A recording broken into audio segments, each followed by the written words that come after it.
Wait, I'm not ready. I wasn't Too ready yet. bad. TikTok, time to rock. Good evening, good morning, good afternoon to everyone who's watching from all over the world. And yes, Apu Packer, I'll Puff Daddy. It was a lot of files, as you'll see. Nathan sent me a bunch of video clips. I asked him for all the video clips that are relevant to everything, and he sent me a ton of them. Anyway, I was making them right before the show, and it's been a lot of them.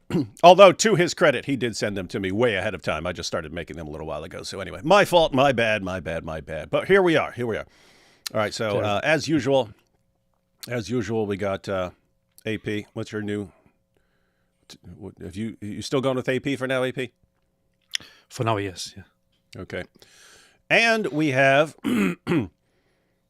trying to think if there's been anyone bigger than MilkBarTV in responding to to Andrew Tate's lies over the past couple years. It's you and Murdered by Crayons, isn't it? It is. That's usually the two of us. It is. We always get tagged together. Like, check out these two accounts. So see the lies exposed.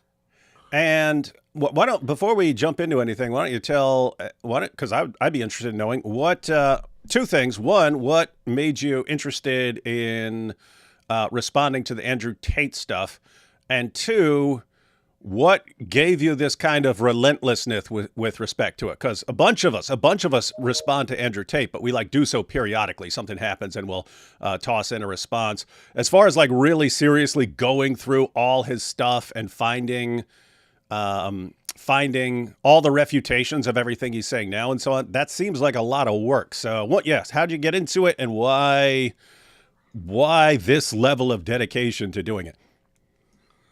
I was making videos on different topics. I still do. But the first Andrew Tate video I did was in response to his Tucker Carlson interview back in July 2023. And I just got so fed up with the people like Piers Morgan and other people that interviewed him, who never really addressed the fact that he was a literal pimp, who openly spoke about exploiting women and scamming men, his customers. It was always about this thing of like, oh, you said this misogynistic thing and you posted this misogynistic thing. And it was never like, oh, you literally built an empire of human exploitation. And by the time he did the interview with Piers Morgan, I'd kind of was a little more familiar with his background, and I just recognized that he was straight up lying to Tucker Carlson. Tucker Carlson would ask him, "Are you charged with rape?" And he would say, "No, I'm not charged with rape," when he was, definitively charged with rape. So that's what prompted me to do the first video on him. And that one just went really viral, and then I just kind of fell down the rabbit hole and got more and more knowledgeable about his criminal cases, and who he was, and just recognized more and more how he was just completely lying about pretty much every aspect of his criminal cases. And then, I'm a filmmaker. So it was this unique thing where I had this guy who just filmed countless hours self-snitching and just confessing to his crimes. So it was just this this gold mine of just like being able to make unlimited videos, just exposing him. And I'd continually, more videos would pop up. I'd be like, I haven't seen this one. This one's even worse, So my whole mission was I was going to cut all these, these like you do these courses that are hours long. And these podcast appearances, and just cut them down into like bite-sized videos where they cover each topic that exposes him. Because I thought they'd just do really well on social media, because people could then just drop them in replies to just show like, look, here's proof he's lying. And it worked really well. People have bookmarked them, and they drop them all the time, and they've got more and more airplay, and prominent people, like Megyn Kelly and Ben Shapiro and others have played it on their shows, and it's just a rabbit hole that you fall down. The whole Andrew Tate thing, it's endlessly fascinating, because you've got this guy who's charged with human trafficking and these horrible crimes, but then you've got this whole other thing where you've got these prominent influencers and media personalities who are supporting him and propping him up. And then even lately, we've seen that it extends all the way to the Trump administration. So it's as soon as you think you've got a handle on what's going on with the Tate story, you realize it just keeps going deeper. I'm kind of a little bit surprised because I jumped into the whole Andrew Tate thing very early on, and then David did with me as well. For some reason, just hearing now that it was around the time of the Tucker Carlson interview that you jumped in and started analyzing it and exposing him is a little bit surprising to me, because you very quickly captured the essence of what kind of a scumbag this guy is, and you started immediately with Murdered with Crayons to lead the whole case against him. So you took over very quickly. I didn't know what it was like. Well, that first video, I don't know what it was. All that footage was readily available. So it's not like at that point I wasn't digging up anything new. I really was someone who was new to it, who was seeing it all for the first time. And that's why I couldn't believe that no one had played that. Like Piers Morgan hadn't aired this footage. And for some reason, that video, it kind of pierced the armor. I know I know exactly what it is. It's you basically... All this stuff is out there, but it's like scattered around. It's like scattered around, and it's on his videos. And it's always like when we would bring it up, it'd be like, okay, go to minute 23:49 of this video to pull this up. You put it all together into an easy to share package so that anyone who wants a quick refutation of some tater tot in his DM saying, no, Tate is innocent. Okay, well, boom, explain this. And it's not, oh, here's this 3-hour video. Find this part of it or something like that. That's the thing, right? So many of his supporters will reply like, oh, this is taken out of context, and my reply is always, show me where it's taken out of context. And they always come back saying, oh, I'm not gonna bother to like do that, blah, blah, blah, But they always say like, why don't you show it in its full context? And that's precisely because it's like, no one will watch it. No one's going to watch 3 hours, of something to get to a 30-second bit. So you're right. That's why it's packaging in that way that shows it. But yeah, always whenever someone says, something's taken out of context, I always say, well, show me where it is. And never in the, 2 years now, has anyone ever been able to show I've taken anything out of context, because I don't. Yeah, and they were just trained. They were just trained by Tate to say that, right? Because he kept going, "Oh, let's take it out of context." Oh, yeah, one little thing I said in 50 years that I've been doing this. One little thing, 50 years, and of course they take it out of context. How would you like it if someone took you out of context? And he was taken out of context. He was taken out of context.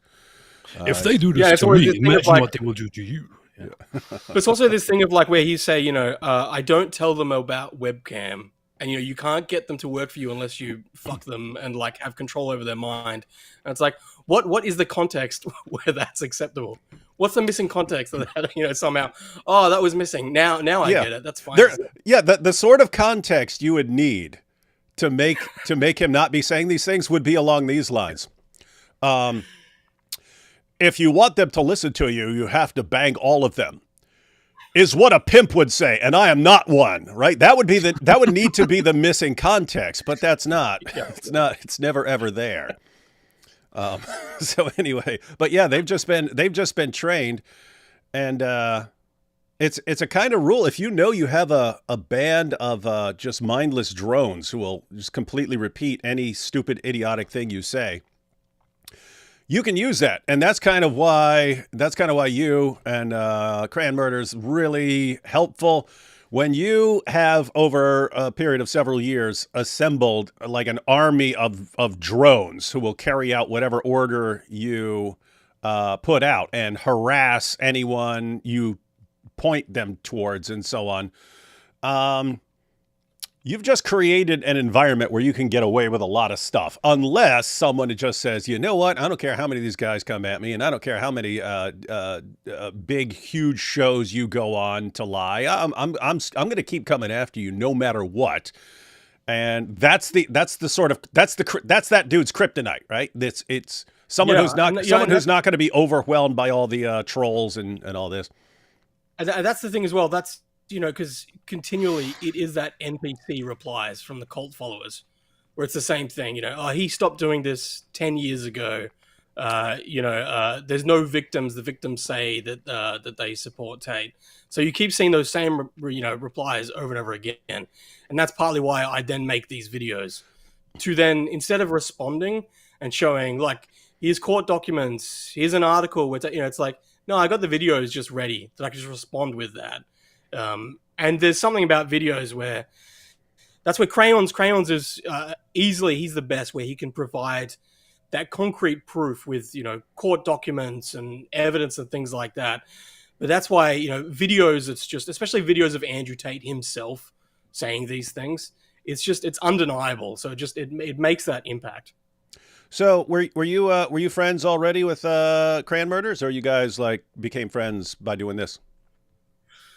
No, I never knew him. Yeah, I didn't even know. I didn't even know about you, Ridvan, or you, David. Like, I didn't even know that there was people that had already been speaking out and exposing Tate. So it wasn't until after that video, and then Andrew Tate directly responded to me. He replied to that video saying that he would do a response video. So then he did a response video to my video, where he then claimed that my viral video was the Matrix, in fact, activating their agents because the MSN attack had failed. So they were activating their agents on the right, and he had to really lay it down like very simply to his followers, saying like, see, not everyone on the left is bad, and not everyone on the right is good. Some people on the right are bad and compromised too. So that's why you're now seeing all these people from Daily Wire and everything now coming after me, because they've been activated by the Matrix. Yeah. And it's that amazing thing where he's the most searched man on the internet and doesn't understand how a viral video works. Yeah. He's like, they were all activated at the same time. That's why the attack's coming. To stop me from teaching young men how to get Bugattis. That's what the Matrix is obsessed with.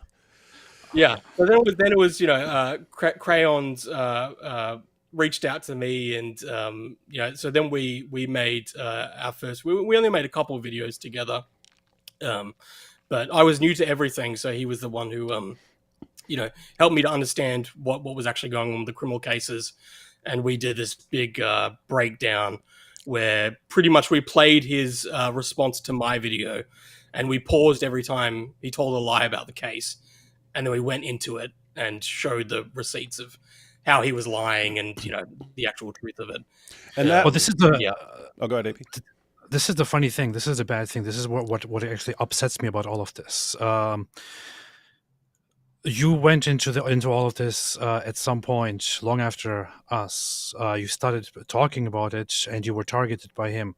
And it, you did it quite well. But as you also pointed out, I was talking about this long ago. David was also talking about this. So what really upsets me about this is, why didn't we get lawsuits? Like, why aren't we mentioned in the lawsuits? What is this, man? You're muted, David. David, you're muted. Matrix attack. The heck? You think that's gonna stop me, Andrew Tate? You think that Matrix attack is gonna stop me? Yo, Andrew Tate. Yeah, well, for real. Where's our lawsuits, man? Yeah, what is this, man? I want my lawsuit. You slimy human trafficker. That was a big one when we put it out about the lawsuit. That was a resounding thing. A lot of people said they had FOMO of like, why am I not included in this? Did I not go hard enough after? And I am surprised, Ridvan. I am surprised that you're not in it. Because every time Tate would say, "I'm going to sue somebody," you're like, "Oh, here I am," and you would say the thing that he said he's going to sue you for.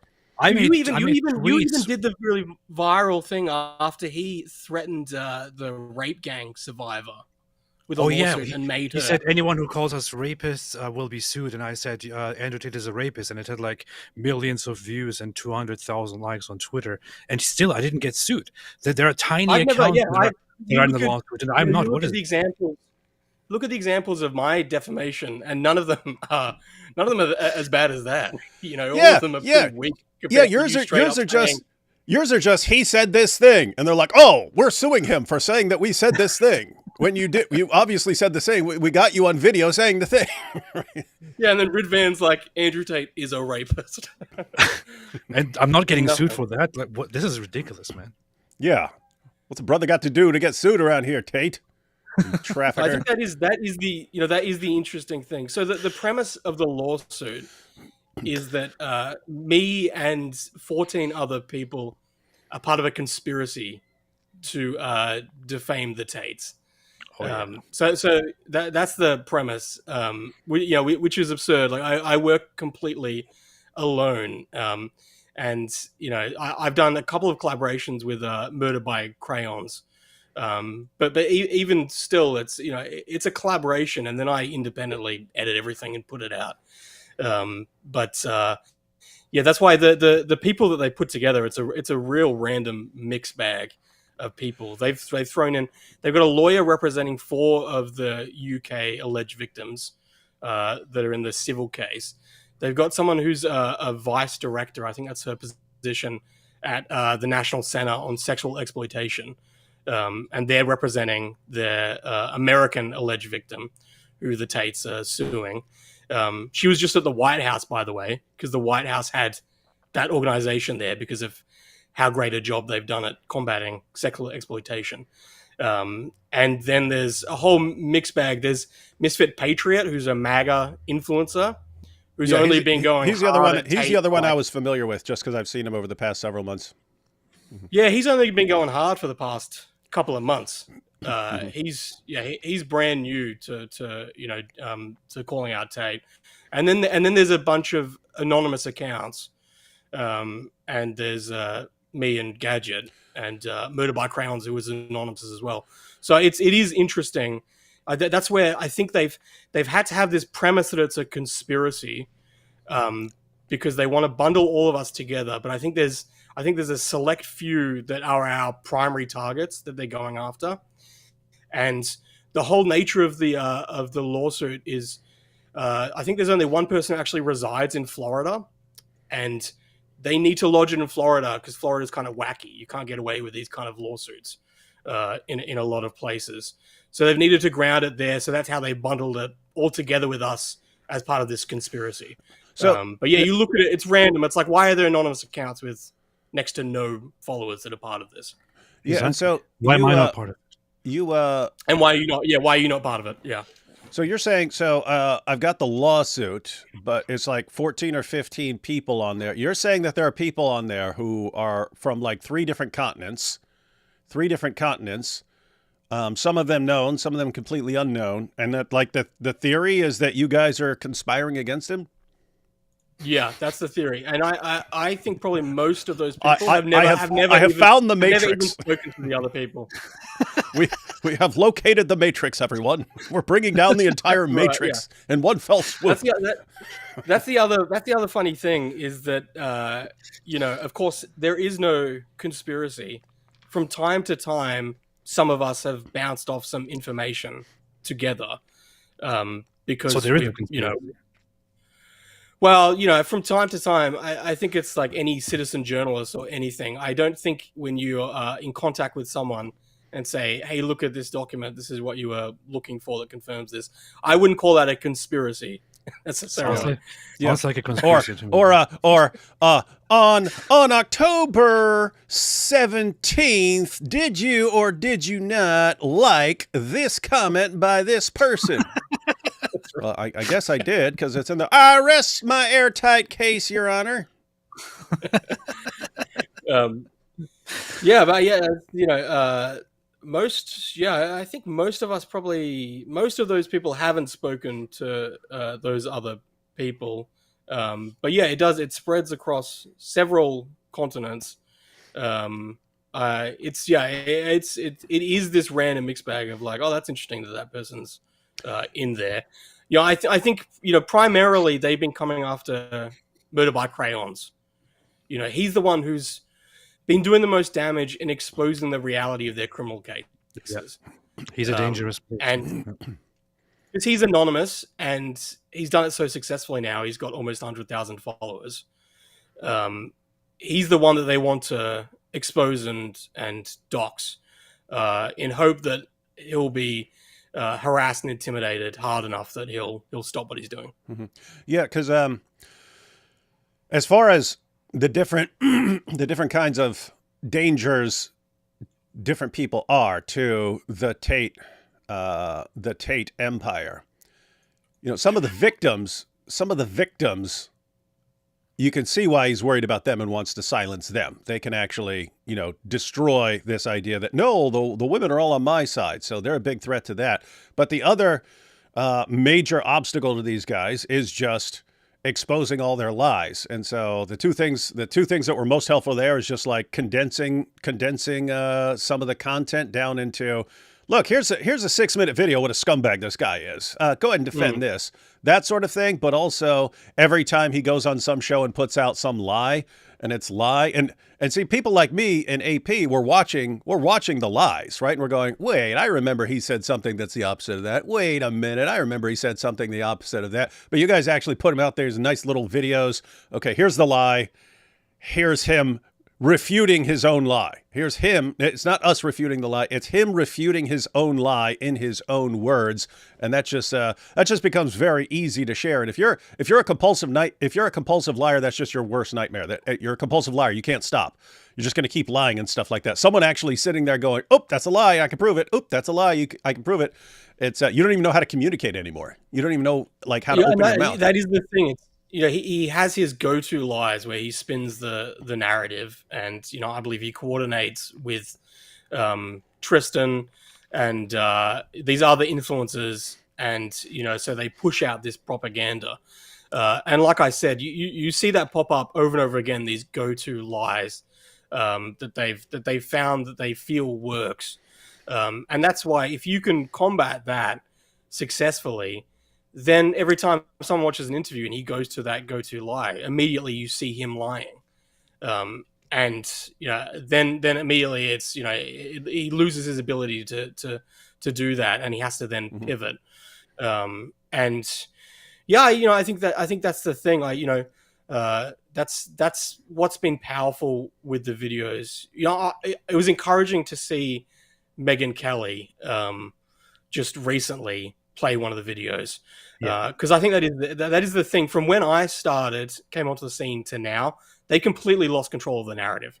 Yeah, the people who it was hard. It was hard back then. It was hard when they were getting. It was hard to respond to them when getting started, because so many people were on their side and so few people were actually exposing them. That you say something like tons of people were against them. Tons of people were like, "Oh, this guy's bad," but not in the sense of like actually refuting what he's saying.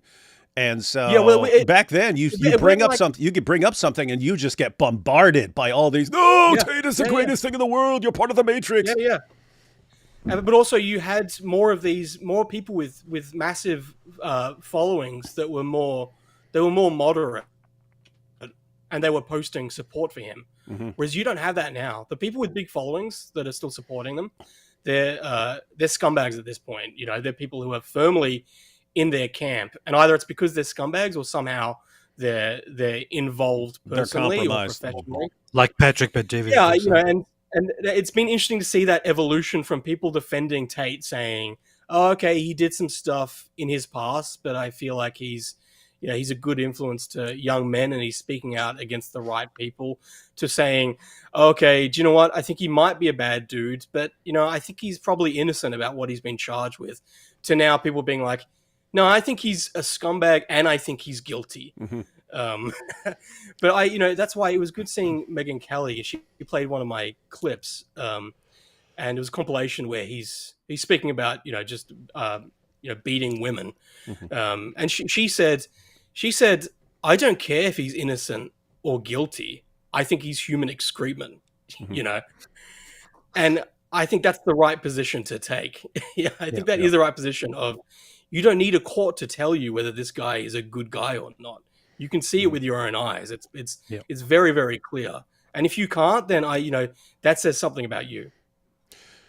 Yeah, and it seems like what happens in that what you guys have been doing in that where someone like Megyn Kelly comes in really helpful. Is if you have a guy who is a compulsive liar and he'll lie, and then he has tons and tons of fans who will act as a megaphone for those lies. So he tells a lie and they all just spread it. And the idea is, well, we can spread our lies faster than you can ever correct them.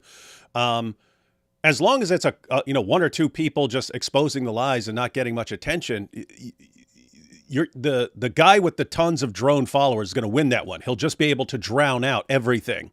And so if you were to go online and start looking this up, well, you've got tons of people saying Andrew Tate is a saint, and then a couple of accounts saying no, actually he's a scumbag. Well, unless you seriously do some investigating, you're just looking at the overall impression. And yeah, all these guys are saying he's innocent and that all the victims are on his side, and this is just a big matrix attack and so on. So you don't know what to believe, but you're like, okay, it's at least debatable on whether this guy is good or bad. So I can't exactly condemn him. Then you see him on Candace Owens and all these other shows, and they solved all this. It's like, unless you're really, really, really going through clips and so on, you'd get the impression, oh, this guy's been exonerated. Tucker, Megan, they all think this guy's a really, really wonderful guy. So obviously, since I trust them, but it's like it takes longer, especially if it's just a couple of you guys working and going through the clips and stuff. It takes longer to expose the lies when you're up against that. But it's like things reach a certain threshold where the lie no longer works. It's like the lie works because there's not enough people exposing it. All of a sudden it reaches a certain critical mass, and now you can't tell the lie without there being someone there who refutes it and says, wrong, here's the video, boom, in your face. Yeah, honestly, that saying a lie gets halfway around the truth, halfway around the planet. Well, yeah, before the truth can put its pants on. Mm-hmm. It's been digging into the Tates for the past couple of years that I've truly understand what that actually means, and how very real that is. And I think that is Andrew Tate's genius, if he has one. I think Andrew Tate is a complete moron. We can prove that. Have to be. We're about to prove that. You'd have to be to confess to your crimes for years. But at the same time, I think his genius comes in that ability to play the media and to create PR spin. I think that's what he's very, very good at. And that's how he became prominent, through TikTok and understanding how to manipulate these mediums. And so that's what he does very, very well. He can anticipate a story is coming. He knows it's coming because he has inside information, because he is the story. And so what he does is, when he realizes that new charges are about to drop or a new revelation is about to come, he'll quickly get ahead of that, and then he'll spin it to his advantage. Mm-hmm. So he'll somehow just, tweak it a little bit, or he'll blatantly lie. Either way, it doesn't matter. And then he'll push that out there. And like you said, he has this kind of massive network of influencers and like propaganda satellites that are able to just amplify that. And that gets out ahead of what the actual story is. And so that's why he's then able to spin it. With the UK criminal charges that dropped, which he's now going to be extradited for, he saw that coming. And so what he did was he conflated these new criminal charges with the civil case that he has in the UK with these 4 alleged victims. And so he then bundled them together and say, oh, these are old charges, that's to do with this. But the truth was, no, these are completely new charges, new alleged victims. And this is very serious and a very big problem for him. But by conflating it, he then downplayed it and said, we've already covered this, blah, blah, they're just dragging up all these old new things because the things they've tried to be doing with me hasn't been effective. And it worked. It works so well that even mainstream media like BBC reports that as the truth. He's brilliant at that. He does that over and over again. Yeah, and I can break down for everyone out there, because it's something everyone needs to become aware of, how something like this happens. So little Tate is born, and his dad was actually diagnosed with narcissistic personality disorder.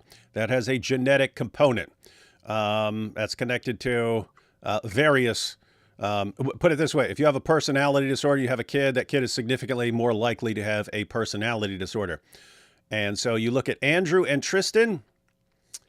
Andrew is a narcissist. He has all the requirements of a narcissist. Tristan has, as far as I can tell, meets the requirements of a psychopath. Antisocial. But yeah, both of those guys, when they're growing up, I could go ahead and tell everyone, when you're growing up, your goal is to get everyone doing what you want because you think you're the center of the universe. You want the entire world revolving around you. And the key feature of a manipulator, everyone, is that the goal of a manipulator is just, here's what I want in life. The best way to get what I want in life is to make other people do it for me. That's what a manipulator does. And he gets everyone else to do the stuff and give it to him and do what he wants. And then that's how you get everything. You want lots of money? Great. Get other people to do it for you, to work for you and to give it to you and stuff like that. That's how you go about things. And that would be different from like an ordinary businessman and so on, where you make a business because you want a business and so on. A manipulator's doing it, and that he's doing it, and it can be harming other people, and he doesn't care if he's harming other people to get what he wants and so on. But here's the thing. I guarantee you, as little Andrew Tate was messing around the schoolyard and stuff, he's constantly learning. Everything is trial and error. Let me try this. Oh, that didn't work. Try something else. Oh, let me try this. Oh, this worked. Huh. This and he's making a mental checklist of everything that works in getting other people to do what you want. And that continues all through school, so that by the time he finishes school or whatever, he's pretty good at getting some other people to do what he wants. Eventually, he wants his girlfriends in different parts of the world to do cam work for him. He can use the skills that he developed as he was growing up to get these girls to do what he wants and do his webcam stuff. Then he uses those same skills to pretend to be the cam girls and messaging these dudes and, hey, send me lots of money. Ooh, I'm a cute cam girl. I'm a cute cam girl. It's actually Andrew Tate sending those messages. So he manipulates these guys into mortgaging their houses and stuff like that to send money to what he thinks is a cam girl, but it's actually Andrew Tate. So Andrew Tate's telling guys, oh, I love you so much. Oh, I love your balls, all this stuff. And it's actually Andrew Tate. The guy thinks it's a pretty girl talking to him. So anyway, he learns to manipulate these guys. And then, oh, hey, there's actually a huge community out there, and I can give them my secrets and have them all sending me piles of money and stuff. So then he does that. And then once he finds out that what he's been doing is illegal, because he's a moron when it comes to the law and so on, once he finds out that his stuff is illegal and he's going to be investigated, then, I can transform myself into a self-help guru. What do all these young men out there want to hear? Okay, let me tell them all that. And then, wow, he's telling me exactly what I needed to hear. Yeah, he's a professional manipulator who knows how to tell you exactly what you want to hear. Yeah. And that's what he does. And so here we are. But here's the thing. Nathan, me and AP have talked about this in the past, but I pointed out that as manipulators are manipulating their followers are conditioning them in return as far as here's what you can get away with. Here's what you can get away with. Like if you find, because again, you're always, here's what I tried and it works, or here's what I tried and it doesn't work. They're letting you know what works. And so they're programming you because now you're programmed, this is what works. Well, guess what? What works with your little group isn't necessarily what would work with people who aren't in your group. So you're just focused on you're in basically a bubble of your followers and they're telling you what works. And, oh, I can just lie all day long to these guys. They're stupid. They're stupid. They're stupid. They're stupid. They're stupid. And then all of a sudden outsiders looking and going, whoa, you guys are falling for that? What are you, stupid? But you've been conditioned for so long, because this goes back to when you were a little kid. You don't know any other way of doing things at this point. And it's just, so you just keep trying the same things over and over and over again, even if they're not working anymore. Yeah. You just kind of dial them up more and more. I have to try harder. I have to do this more. I have to lie more. And then of course the lawsuits, but that's all part of like just silencing critics and so on. It's something he's learned over time. You silence your critics by threatening and intimidating them. So he learned that as growing up as well. And now he's using that. So he's using the same bundle of tricks that he probably learned when he was like 8 or 9 and just, fine-tuned over the years. But that's how we get down to Andrew Tate. But you're absolutely right, because I think that thing that next step after him becoming this kind of guru was then trying to become a mainstream influence, and that's why you saw that pivot as he went on to Piers Morgan, and then even with Candace Owens, him trying to depict himself as, hey, I'm just like Jay-Z. You know, you'd be like me if you grew up, you know, I'm in the Batman. community flats in Luton. You know, I'm no different, but I'm reformed now. You know, look at me. I'm a good influence. I'm a good Muslim man who's now, you know, God-fearing, and you know, I'm a good force in the world. And yeah, okay, I used to have this webcam business like 40 years ago, but you know, that's completely in my past. And that's why you've seen that fragmentation. And you're completely right, because what works for his followers is that idea, that top G swag, like, look at me banging all these hot chicks. I've got, you know, I got my Bugatti, and it's that thing that he feeds into like his incel audience, for them to feel good about being complete fucking losers. They can then blame women and blame society, but at the same time, he's trying to go legitimate, and so those two things don't actually, they're not really compatible. So that's why you've seen him fail now with these criminal cases and charges come. That now he had to try and straddle both things, and that's why you see his Twitter become very schizophrenic, because he's trying to be legitimate, but then he'll post this really incel type shit, because that's actually what gets engagement. People don't actually want a legitimate reformed Andrew Tate, because it's bullshit for one. It's boring. But also it's, you know, he is a compulsive liar and he's a chameleon. But underneath that all, there is an Andrew Tate that is there who does believe things, and those things are that women are his property and subservient to him, and that he is power hungry, and will use anything to his advantage, and that he does despise weakness.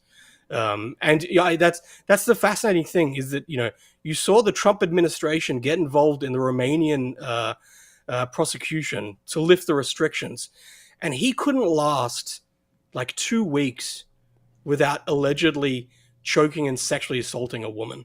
You know, he's meant to be there. He's there because the Trump administration have pretty much pulled strings, and yet he cannot suppress his sadism He enough. can't control himself. He depends on it just as well. He can't control himself. And that's where that legitimate idea that Tate was attempting to get to, I think that's also a prison for him, because there's no way that he can live a conventional life where, you know, even as according to Bree Stern, that girl says in her lawsuit, she says like he cannot get off sexually without degrading women. Yeah, you know, and so that's the thing. It's like that will inevitably always come out. And I have to, you know, you have to wonder, like, what kind of man? Because again, this is his ex saying this, that she didn't think he could really get aroused unless he was abusing and degrading women. And you wonder why. What's going on in that head of his? And what, you know, my theory is that since he was a fighter, he was probably in these, you know, in the ring with these sweaty dudes, and he's getting aroused in the ring fighting these sweaty dudes. And then he gets in, there's just a woman sitting there, and he has to like picture that she's a guy and he's fighting her, right? And oh, I'm fighting her. It's one of these sweaty guys. It's one of these guys I was fighting with. And that gets him aroused, and that allows him to to carry on his sexual activities and so on. So that's my theory, Andrew Tate. Put it in a lawsuit. You giant trafficker. You see that from early on. He's kind of opened the window into what his childhood was like and what his father drilled into him when it comes to the attitude towards women. Not in the way that... Yeah. Well, who knows?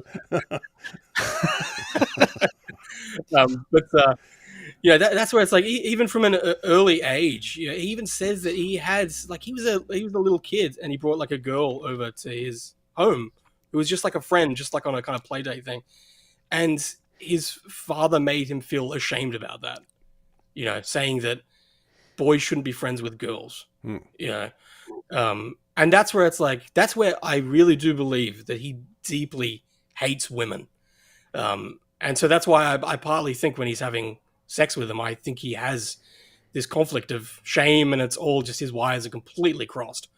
But yeah, it is strange to think, and that's where it is new. This idea of Andrew Tate as an influencer who's been platformed by some of the biggest people out there with the largest followers.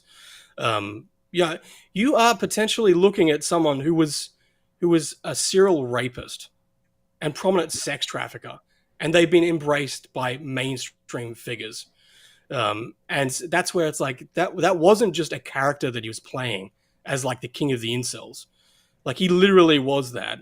And that's a terrifying thing to grapple with, to think of them of them embracing this person who's that destructive, and pushing them on their massive audiences.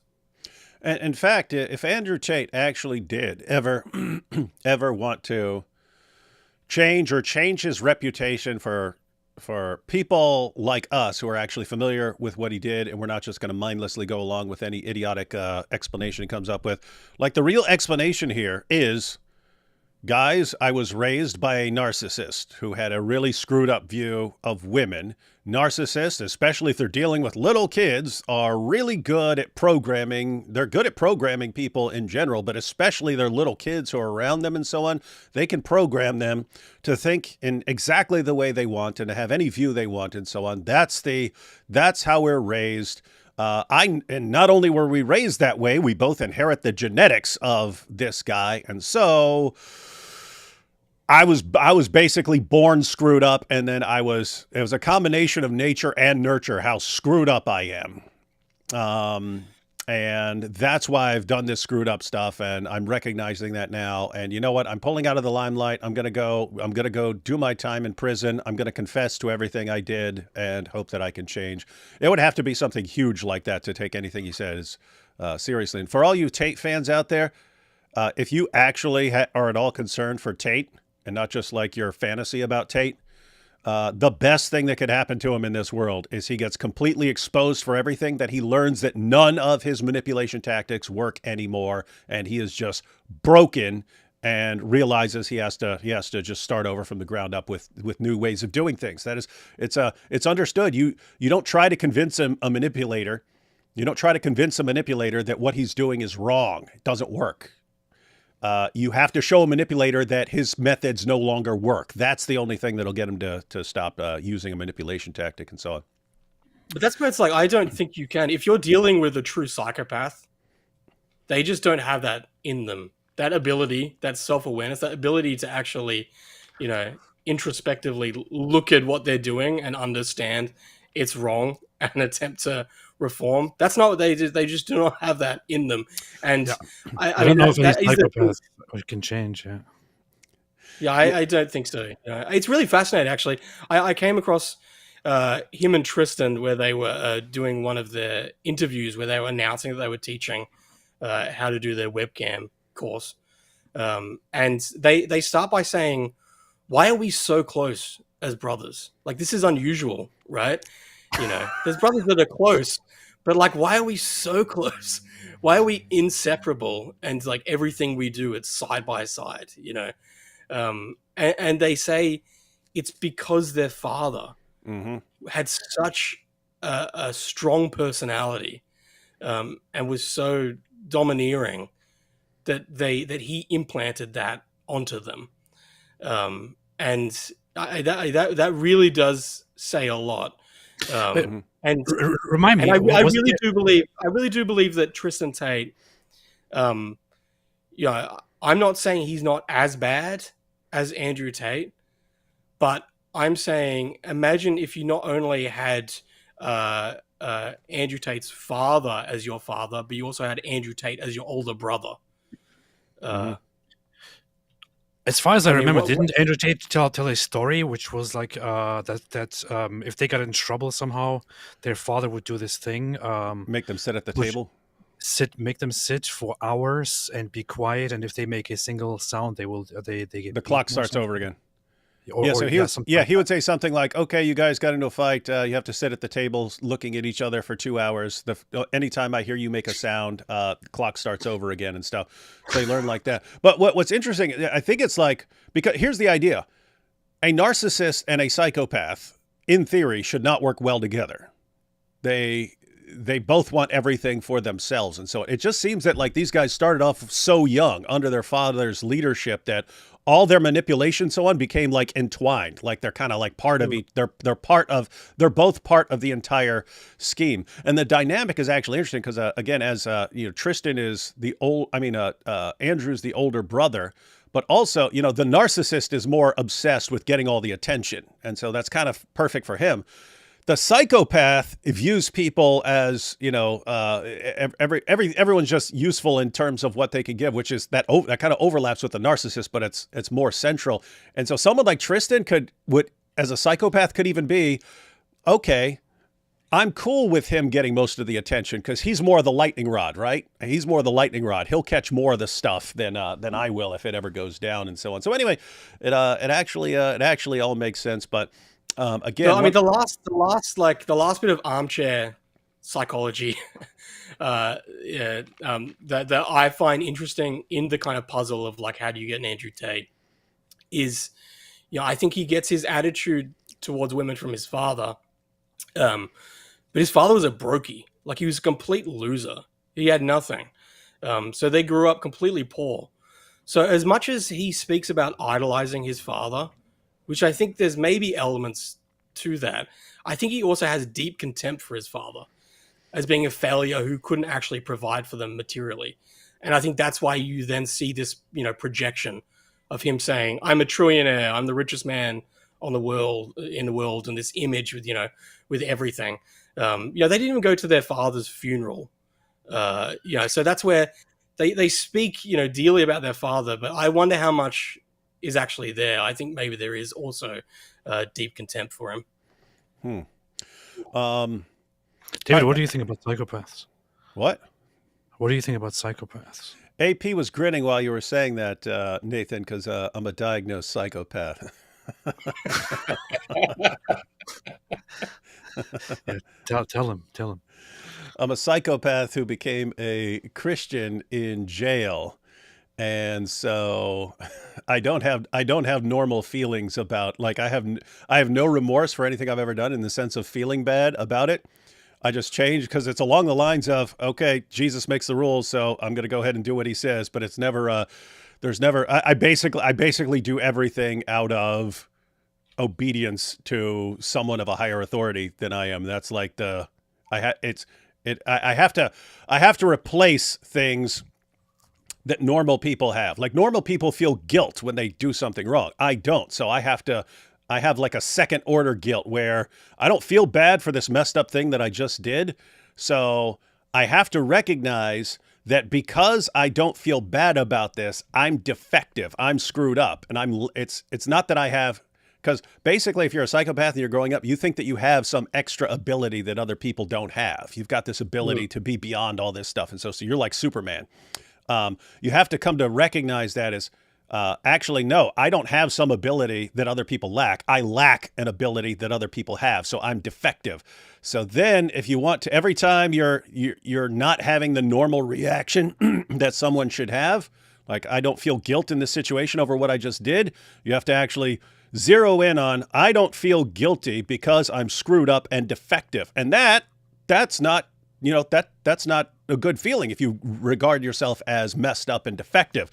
But it's kind of like a second order guilt. You don't have the whatever normal people feel when they feel guilt. I don't experience that. So I have to come up with something else to replace it. And gosh, I'm screwed up. Look how I don't feel anything. That's why you're speaking about like Andrew Tate's redemption arc, because you're projecting. It's exactly. Now, keep in mind, I don't think it's going to happen. I think very, very small chance. But when I was talking to his fans, I was dead serious, because I'm saying I had to be completely broken. Someone who every little trick I had, every manipulation tactic I had, all didn't work, and you're just broken. And it's like, okay, this is where this all got me. This is where me doing things my way has gotten me. It all failed.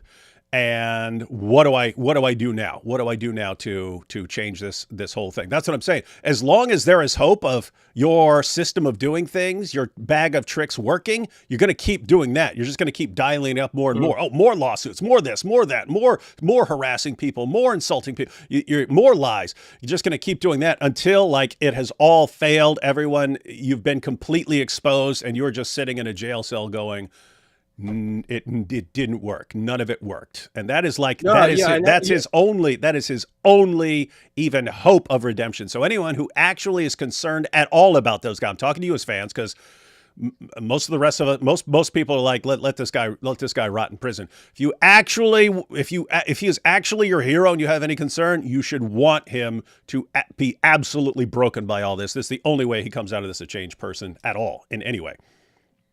yeah, and that's why yeah, prison is the best thing for him and the world. In that sense of it shouldn't take a guilty verdict to be able to prove who he is. I think for most completely normal people, they can already see what's out there and determine without a doubt who he is. But that's why just that concrete proof, like, look, here he is guilty. It's all being weighed up. There you go. Is what's needed, because there needs to be no doubt removed whatsoever. And like you're saying, that's what his followers need, because his followers, it is like a cult. So most people do not give a fuck about Andrew Tate's followers, and that's fine. I completely get that. But at the same time, it could be dangerous with a bunch of these Andrew Tate followers. What they do, if eventually when it gets to that place where they no longer have their leader, I'm not sure. Well, I mean, I think he's legitimately screwing up people's lives by imprinting his own screwed up psychology on his followers. Like he'll say something like never trust a woman. And I'll say, you know what? The person I trust most on this planet is my wife. And all his fans think oh, you idiot. Oh, you just, blah, blah, blah. And they start saying things. Oh, is she going to let you feel her boob now? Like I'm just saying this to get in good with my wife and stuff. And like, this is the woman who carried my children in her womb. This is the person who has been taking care of my children, for their entire lives. This is the woman who knew me before anyone else did, before I was a YouTuber or anything else.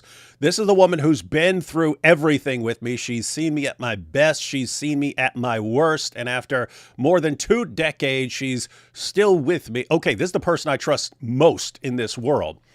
And they lose their minds when you say something like that. And it's like, these are guys who are like, he's destroying their ability to have anything remotely resembling a healthy relationship with women ever. It's like you're destroying these guys' futures. You're destroying their ability to have a functioning good family and so on, screwing people up this bad. So he's actually doing massive damage, and that's why this guy needs to come crashing. Yeah, that is the crazy thing. Like you saw the media and many people framing Jordan Peterson as Andrew Tate before Andrew Tate. They were saying that he's this king of the incels, and that he's, personifies like toxic masculinity. But when you actually listen to what Jordan Peterson was saying, it was the complete opposite. It was entirely this thing of like, if women aren't talking to you, there's something wrong with you, and you should address that. You should figure out what that is. The problem isn't with women. The problem's with you. And so you need to get your shit in order to make yourself an actual valuable, meaningful person that has worth, that will then, mean that women will want to talk to you and will want to actually be with you and spend their lives with you, and that's complete opposite of what Andrew Tate teaches. Yeah. And that's why now you've seen these people. You're now seeing examples of people who have literally gone out and murdered women who have consumed Andrew Tate content. As far as I'm aware, that never happened with Jordan Peterson. Yeah, not a lot of people going out killing girls that were Peterson's stuff. I think so. Let's go ahead now. So you were talking about Andrew Tate actually being kind of an idiot and self-snitching king of the world. And so Nathan, I'm actually an ex-con, so I can give expert testimony on how self-snitches would be viewed in prison. But let's go ahead and check out this one video, because this ties into what we were both saying, because you're pointing out this guy's actually a dope smart in certain ways and a dope in other ways. I'm tying this into, if you live in this bubble of your followers for all these years and they actually convince you over time, you're programming them, but they're programming you in return as to what works and what you can get away with. And hey, you can just blurt this stuff out. You can just blurt this stuff out and get away with it until you can't, and then you can't figure out what to do. But anyway, here's here's Andrew Tate self-snitching. I was all about trying to get paid. Like my whole, I used sex as a tool to make women love me so they'd obey me and live in my house to make me money. That's what I wanted. So I was a pimp in that sense. Your goal is to inspire a girl to make money and give you the money. So the way you're going to do that is you have to have some element of influence. In the pimp game, you need to learn how to control her and retain her. You need to make her do as you say, and you have to keep her. Yeah. And you have to keep her regardless, in spite of the fact that you cheat, you're busy, you take all her money, you make her do something she doesn't want to do, and she still has to stay with you. And I became a multi-millionaire. I did this by creating a webcam studio, by taking girls who didn't know how to be effective on webcam, girls who had never done webcam before, girls who didn't have the equipment, didn't have the know-how, didn't have the will, didn't have the premises, didn't have the ability to make money with this exchange. Andrew, I'd like to explain something to you called lighting. Anyway, I'll let that slide. And created a system that allowed me to... What's that? A microphone. Yeah. convince girls to do this. Yeah, here he is, a multi-trillionaire. And he's using his computer, his whatever mic is built into his computer, and I don't know what he's using. I think he's using a flip phone to record. To retain 100% control of their income. I know how to make sure the girl can't run away. Because once you teach a girl how to do this, she has the ability to make unlimited money from home. Why would she still give it to you? Why does she just run off and keep it all for herself? Her believing she needs you. And this is extremely important. Because at the beginning, she will need you. But then she won't need you. But you have to keep that fallacy, keep that dream alive that she can't do this without you, to ensure that she doesn't do it without you. How can she leave you if you start making loads of money and the girl thinks, well, I want to leave and do this by myself, but you have the Twitter, you have the Instagram, you have the account on your phone, she can't do nothing. All she can do as you say. Be in charge of her own phone contact with members who like her. You are setting yourself up to get scammed. And that has happened to me before. I went to the room, smashed the room up, told her I knew what she did. She sent me all the money, but that has happened to me before. If you're not fucking the girl, she is fucking someone else. And that other person she's fucking is going to have the control over her mind as opposed to you. If she has a really strong social circle and she really insists on seeing them, they're going to have a big influence over her. And it is in your best interest to get her away from that social circle. All these things tie into isolating her and getting her away from the outside influences. Every outside influence is your enemy. All of them. How many of them worked for us and didn't sleep with one of us? One. Is there one? I thought, who's that one? The girl from Lithuania. She sucked your dick. Yeah, she escaped, I guess. I have to fuck her so she obeys me. I don't give a shit about having sex with beautiful women. I fuck them so they listen to me. So I can get what I actually want, which is not them. It's a means to an end. Every single Bond girl was... Means to an end. Means to an end. Women are means to an end. Exploited. That's exactly what I do. When I watch a Bond film and I see him basically pimp a bitch, to me that speaks to my heart. I've been there. I've done that. I'd have sex with women to get their money. Yeah. I didn't want to have sex with them. I was trying to get the money. How do I use these women to make money? Jesus. Because that's what I did. That was my MO, was find girls, make them love me, and make them work for me. And that's how I got rich. All right, ladies and gentlemen. Now, what you just saw there was Andrew Tate in his own course where he's training people to use his method, and various interviews where he's telling people, and presentations he's actually giving where he's laying out every step of the way how he gets a woman to fall in love with him and then uses her love for him to get her to doing sex work for him, and he, over time, blocks any way out for them, makes sure he has complete control over them so that they have to keep giving him all their money while he just uses them. And he's got this entire thing laid out. One problem with that's called sex trafficking. That's I'm the lover genuinely boy. interested. That's the lover boy method of sex trafficking and of pimping. And apparently, while he's bragging about this all these years, he didn't know this is like the textbook definition of the lover boy method of sex trafficking. He eventually found out, and that's when he's, oh, actually, I'm just a self-help guru, and everyone's against me as a part of the Matrix. Yeah, you answered my question. I was going to ask, do you think he was aware that he was breaking the law? Yeah, and that's my feelings as well. I don't think he even takes the law into account with what he's doing. I think that's something he thinks about later, but he's pretty open about that. So what you said, I don't think he was aware at all that what he was, allegedly doing and confessing to was human trafficking. And that's it's why it's important. As we've already said, Andrew Tate is a compulsive liar, so you can't ever take what Andrew Tate says as truth. And that's why it's important to not only see these videos, but also to see that there are verified chats, there's bank transfers, there's victim statements, there's witness statements, there's medical reports, there's a mountain of evidence that backs up what he's saying he actually did, and did for years, and did even worse as well. Mm-hmm. And so we'll take a couple of super chats, guys, and then we will jump into Tate basically declaring that when people are trying to expose him, he'll throw all these frivolous lawsuits at them, just to kind of another way of wearing them down and getting them to not want to criticize him. So we'll talk about him explaining how he uses frivolous lawsuits, and then we'll take a look at his latest frivolous lawsuit against our guest, MilkBarTV, Nathan Livingston. I'll take a couple of these real quick. You're late. You're late. Don't you dare start while I get a blanket. Too late. Celeria says, I suppose I ought to get this out of the way. Hooray, I finally managed to finish both recording and editing my second video related to Surah 5. That's nice. 2 on Surah 5. Let me find the second Celeria message here.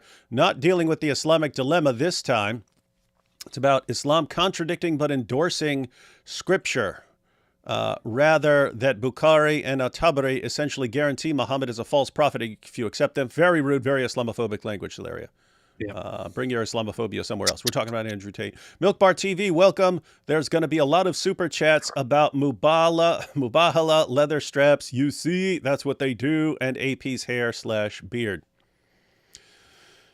Just so you know, there is an odd little community here that they have kind of their own language that they get from AP.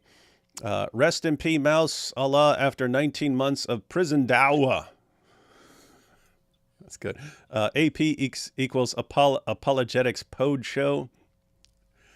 What's happening? Hey, yeah, AP, you could have the apostate podcast and still go with AP. What's happening? Yeah. Oh, hey, new guy. Lemon character. Oh, that's a super sticker. Thank you, Ida. Let's see. Tate wasn't lying when he said he was not being a filthy pimp of a human. He was just practicing religiously justified taqiyya. Stop persecuting him. That is good. We'll try to do better next time. I don't recognize AP without a disguise. Yeah, AP's been wearing so many wigs and stuff, we don't even know who the real AP is anymore. Nice color on your books, AP. Looks like a flag. Nice. Tate's comments are taken out of context. You would understand if you listened to his interviews in Arabic, you see. Good point. Context is king. Candace Owens. Yeah, you gotta have the context. Andrew Tate is a queen. Bow Rudder. There you go. Yep, you can go ahead. Hey, Tate, there's another one for your to-sue list. Andrew Tate is a queen. But in actuality, I'm not a queen. I've never been officially designated the queen of any country. Andrew Tater, I'm calling you out. Where's my lawsuit, Tate? I've challenged you to Mubahala and a Muwingala. See, we knew Mubahala would come up. Bring the good, Dr. Wood. That's what we do. Do you think Tate has visited the men of Al-Zut? It's possible. Since Al Zut may come up, Nathan, I'll just go and tell you what that is. There's this weird hadith. We don't know what it means, but there's this weird hadith that's about Muhammad. He goes out into the desert and he brings one of his companions with him, and he says, no matter what happens, stay behind this line. You're safe behind this line, but you're not safe on this side of the line. And he goes over there, and it says these dark-skinned men of Al Zut rode him all night long. And he came back in pain and fell asleep. And no one knows what this means. They say it's like spirit beings. Anyway, it's a really creepy passage. But yeah, that's what people are talking about when they talk about Al Zut. It's these guys who somehow mounted Muhammad all night long, and we don't know what that means, but it's weird and creepy. Probably nothing bad. Yeah. The Matrix got him. PhD course, no more. Tater tots won't be getting happy ending no more. Yep. No more PhD course. Context is king. Polonius from Hamlet. Yep. Context is king. We have, hello, fellow image bearers of God. Hello, apostate of Allah. She's an ex-Muslim. Boys, you are savage, unapologetic, and absolutely spot on. Love it. Our beautiful guys. That's what we do. What if a psychopath or narcissist watched this? How would it make them feel? Imagine how hurt they'd be. Have some empathy. Walk a mile in their shoes. That's actually an imitation of some guy who, every time we're mean about anything, posts a message. Imagine how someone would feel if they saw this. And super sticker from Moo Joe. Arctic Base says, AP and D-Wood, don't worry, you're both great and beautiful. Cam girls. Really? Oh, thank you. Hey, D-Wood, have you ever seen the movie American Psycho? Did you relate to the main character? Is it an accurate depiction of a psychopath?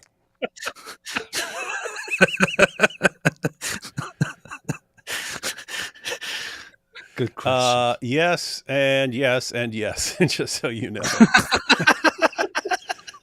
Hey, D-Wood, do you think Andrew over-exaggerates about his dad as the compulsive liar he is? I'm sure he exaggerates or even makes up certain things, but overall, I think he does take his dad as like an ideal in certain ways. And that his dad did have a massive impact on him, both nature-wise and nurture-wise.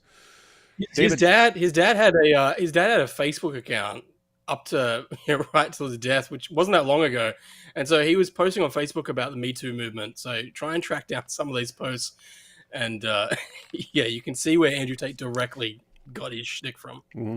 Yeah, and it's funny because eventually, because his dad had an account on Twitter too, which even long after his death was still on Twitter. And I remember finding some of his tweets, and it's like, oh, these are the exact same things Andrew uses as like his taglines and stuff like that. He just got all this stuff from his dad. Yeah.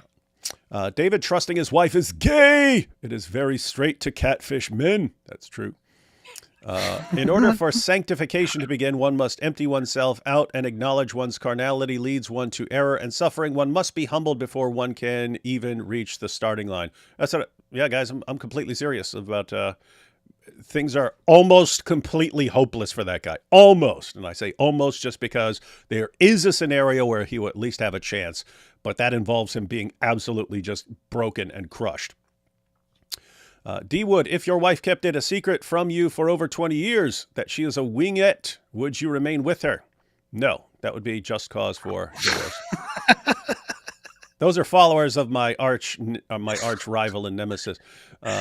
And yet there are so many young guys who hang on to their every word. It's absolutely insane. Yeah, absolutely insane and dangerous. And it's actually screwing up these young guys. If you're 14, 15, 16, being fed a steady diet of Tate's insane views, all of a sudden you get to your 20s when, that's when you might be wanting to get married and stuff. And your ability to have a normal, healthy relationship with a woman has already been destroyed.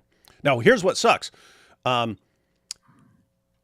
There are women in this world who are attracted to abusive guys. And so you become an abusive guy and you get some of these women who, because their fathers were that way or something like that, they think that's what a real man is and stuff. That's part of Tate's test. He's looking for these girls. You're looking for these girls that you control through abuse and so on. You get that mentality. Guess what? You can find girls like that. It's just you're always going to have endless screwed up relationships, and things are bad for them and bad for you. And Tate's pushing young guys into becoming that. and it sucks. Oh, wait, hang on. Better human being, Tate or Winger? Tate. And here I thought this was a Christian channel, and all they talk about is Bugattis and golden showers. You don't know about the golden showers. We had Muhammad Hijab in here one day, and he just started sending us endless messages about golden showers, and we're like, what is this dude into? This is some creepy, creepy stuff. I hear you say words, but what color is your Bugatti? That's a good point. None of us have Bugattis here. Mikey No More made a 3-hour-long video on Nick Fuentes. Nick Fuentes. Who? Mikey No More? Mikey No More. You heard of that guy? I think I've seen that before, but I can't picture anyone, so I don't think I've ever watched anything. Doesn't ring anything. Might want to check it out. Do you identify with Anton Chigurh from the movie No Country for Old Men? Yeah, not gonna just ask me any endless questions. No, that guy was in a different. That guy was in a different category. He's like extreme. Like, let me put it this way. He's what you'd call like low functioning psychopath. He couldn't blend in if he wanted to. He's so messed up that he has to kind of be a loner. If you're around him, he's going to stand out as really, really screwed up. So you got your high-functioning psychopaths and narcissists, your low-functioning psychopaths and narcissists. Anyway, let's see. And finally here, to be fair, with those forehead genetics, I wouldn't have gone to Daddy's funeral either. What's wrong with you? What's wrong with you people constantly attacking the man and his relationship with his own father? No, Andrew, I am your father. All right, we ready to check out another video clip here? Another? We didn't even check out one. Frivolous love. Yeah, we did. We saw him self-snitching. Oh, yeah, I didn't get to comment much on self-snitching, but guys, I spent years in prison. I never saw anyone that's even like 10% of that guy's self-snitching. No one. He's in a completely different category of self-snitching. See, I was locked up before, like, people are posting on social media and stuff. Now the most common form of self-snitching is someone brags about something on social media and stuff like this. But you're regarded as an idiot if you do that once. Oh, I got away with robbing a store or something like that. You're regarded as a complete idiot if you do that. When I was locked up, it would be like you told someone about what you did, and this person goes and turns you in or something like that. Like you told something. There's always, of course, police, while questioning you, can get you to admit what you did and so on. But it's viewed, if you didn't say, lawyer, I ain't saying anything, you're kind of regarded as, somewhat stupid, but it's understandable because lots of people fall for that sort of thing. And then you got the people who did something, they tell someone else about it, and then they get busted for it. It's like, why did you tell someone? You didn't have to tell anyone, you idiot. You wanted to brag about what you did to someone and they turned you in. Or what frequently happens is you could tell your buddy. You could tell your buddy what you did. My buddy, he's not going to tell me. My buddy's cool. He's not going to run in. Then your buddy gets arrested for something. And your buddy's like, okay, so you're giving me 5 years? What if I gave you some information about another crime, huh? Would you let me slide? Give me a suspended sentence or something like that? And they're like, yeah, sure. He's like, let me tell you what he did. And, yep, that's how the self-snitching works. Keep in mind, anyone who's doing any kind of this stuff is viewed as, man, you're stupid. You wouldn't have got caught if you weren't so stupid. If you didn't keep running your mouth, you wouldn't have got caught. How stupid are you? And then you get to Andrew Tate. No one would have had any clue that what this dude was doing if he hadn't. I mean, he literally made a course.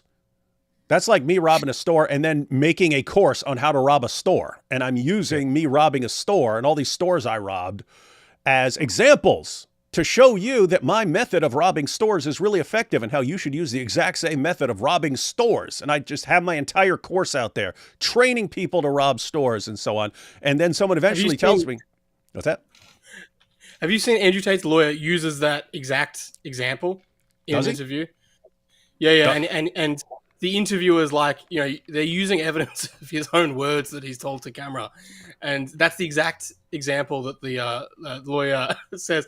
And he says, Andrew Tate is so smart. Do you really think that he would have done that? Nice. Well, to be fair, the actual example would be, the actual comparison would be that you rob stores for many years and then you go online and start making video courses about how you go to different stores and fool the owners of the stores into giving things to you for free without you having to spend any money on it. So you don't actually call it robbing a store because you're too stupid. You don't even know what robbing a store is. So you tell people about this brilliant tactic of going into a store and not paying money and then leaving with a bunch of stuff, which others could do as well if they just took your advice.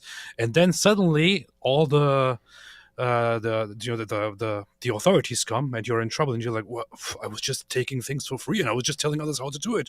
This was just for their benefit. I was just trying to help people. I didn't rob anybody. This would be the example. What? And that's the thing, right? That's one of the lies that Tate says. He says those old videos that I made, they're not part of the case at all.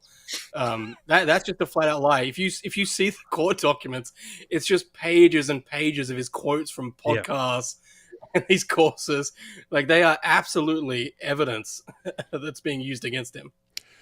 Indeed. And so here's the situation, guys. Here, it's funny. This is the situation in a nutshell. Andrew Tate figured out how to manipulate people while he was young. Then he applied his methods to girls, getting them to do what he wanted, and used the lover boy method to dupe them into doing webcam work for him. Then he applied the same principles, but he used them on guys to get the guys to fall in love with him. Keep in mind, he's using his methods to get girls to fall in love with him. Then he pretends to be girls while sending messages to guys. He pretends to be girls. Guys, you guys have seen the clips, right? We're not playing the clip, but you guys have seen the clips. What I'm saying is 100% correct here, isn't it? Yes. Yes. He, according to him, guys would think that they're communicating with the webcam girl. So, I'm sitting here talking to a webcam girl. Ooh, she's pretty. Look at her boobies. But you're looking at the webcam girl, but it's Andrew Tate that you're sending messages back and forth from, right? Yeah. So it's Andrew Tate who's sending the messages. Oh, I love your balls. Oh, your balls are so great and stuff. He's actually sending these messages to dudes pretending to be a webcam girl. But anyway, what's that mean? And then he brags, he gets these guys to be sending them selling their stuff, mortgaging their houses and stuff to send them money. Who is it? It's Andrew Tate. He was catfishing. You're actually in love with Andrew Tate. That's the one who's sending you all these messages. That's the love of your life that you're corresponding with. It's Andrew Tate. What's that mean? It means he used his skills to get men to fall in love with him. He used his skills, the same skills that he used to get women to fall in love with him. And to do cam work, he used those same skills to get men to fall in love with him and to send him piles of money. Then he takes these skills and uses them to convince guys, hey, if you want to be like me, I've got this. So he expands his use of this. And then once he eventually gets caught and exposed, he rebrands himself as a self-help guru and tells people, I'm just out to help other people. And all this stuff is just from my past. Yeah, many years ago and way, way back in my past, I did a couple of little things. It's mostly taken out of context, but couple little things. And lots of people are very forgiving and say, oh, if that's just in your past and now you're just this great man trying to help young people, why are we going to hold that against you? Why are we going to hold that against you? And then you've got people like Nathan here who said, this wasn't 10 years ago. This was 2 years ago and stuff like that as of when he's telling these lies. And he gets exposed. So what do you do? Well, it turns out he has a method of dealing with that problem as well.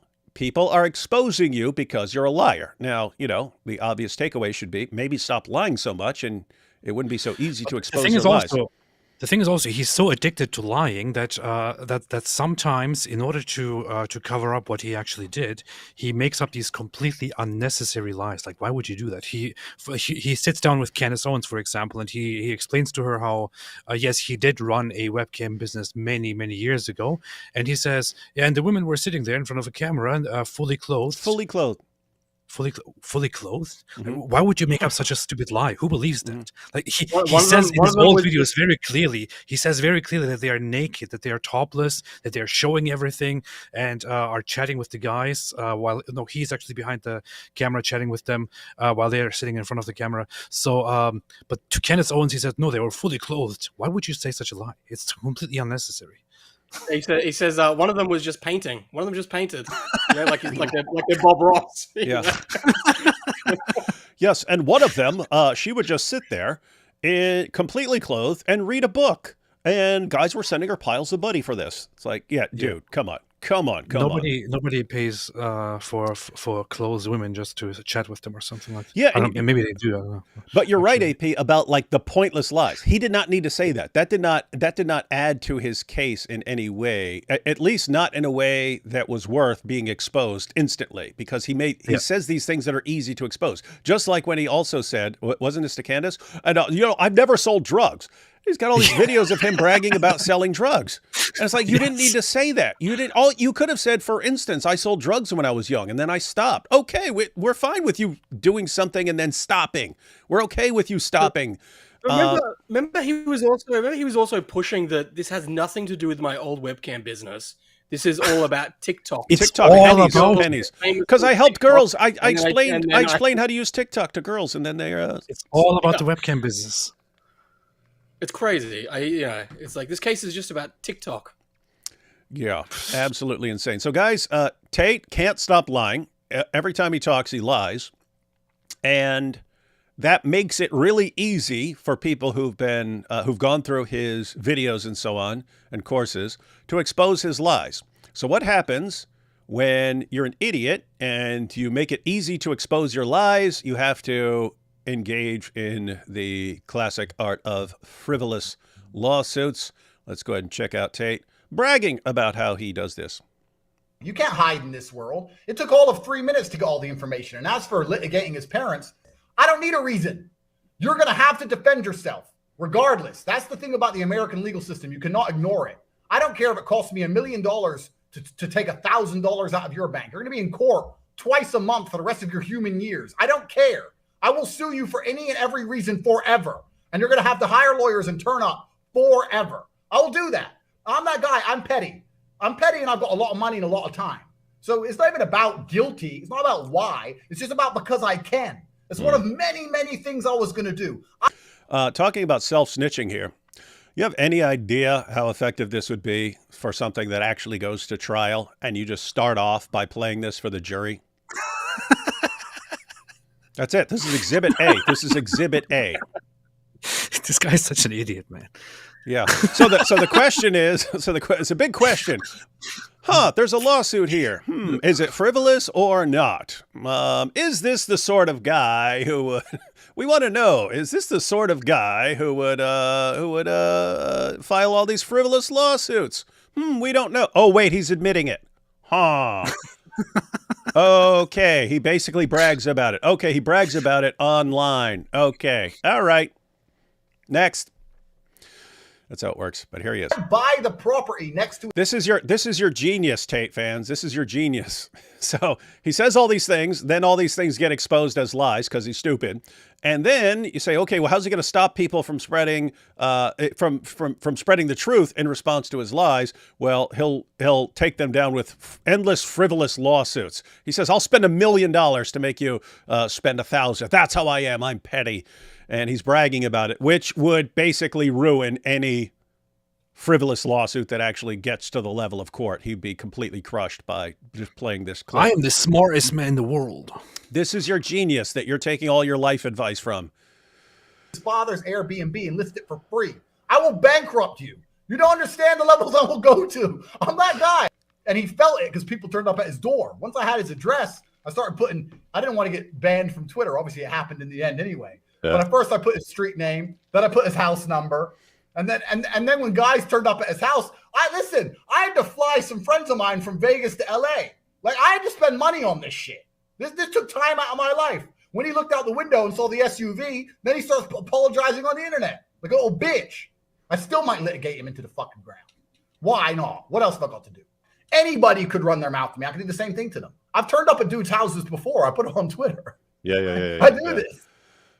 This is the absolute gayest face I've ever seen in my entire life. Just screams out, I am a gay human trafficker. Deal with it. All right. Where's our lawsuit, Tate? Rapist. You coward. Coward rapist. Oh, boy. All right. So we ready to take a look at this lawsuit? Yes. All right. So let me go ahead and get this pulled up. So this is the actual lawsuit, ladies and gentlemen. Here we go. So we have Tristan Tate and Andrew Tate. Tristan Tate, an individual. Guys, getting weak there. Supposed to go like, oh, Andrew Tate, he's top G, king of the universe. Cowards. Versus John Doe, a.k.a. Cran Murders. And should we be reading any of this? I mean, you don't have to. This is the front page. This lists Some all of the the boring- defendants. Okay, we got the parties. We got plaintiffs. Let's just check out the names here. We got plaintiffs, Tristan and Andrew Tate, are businessmen,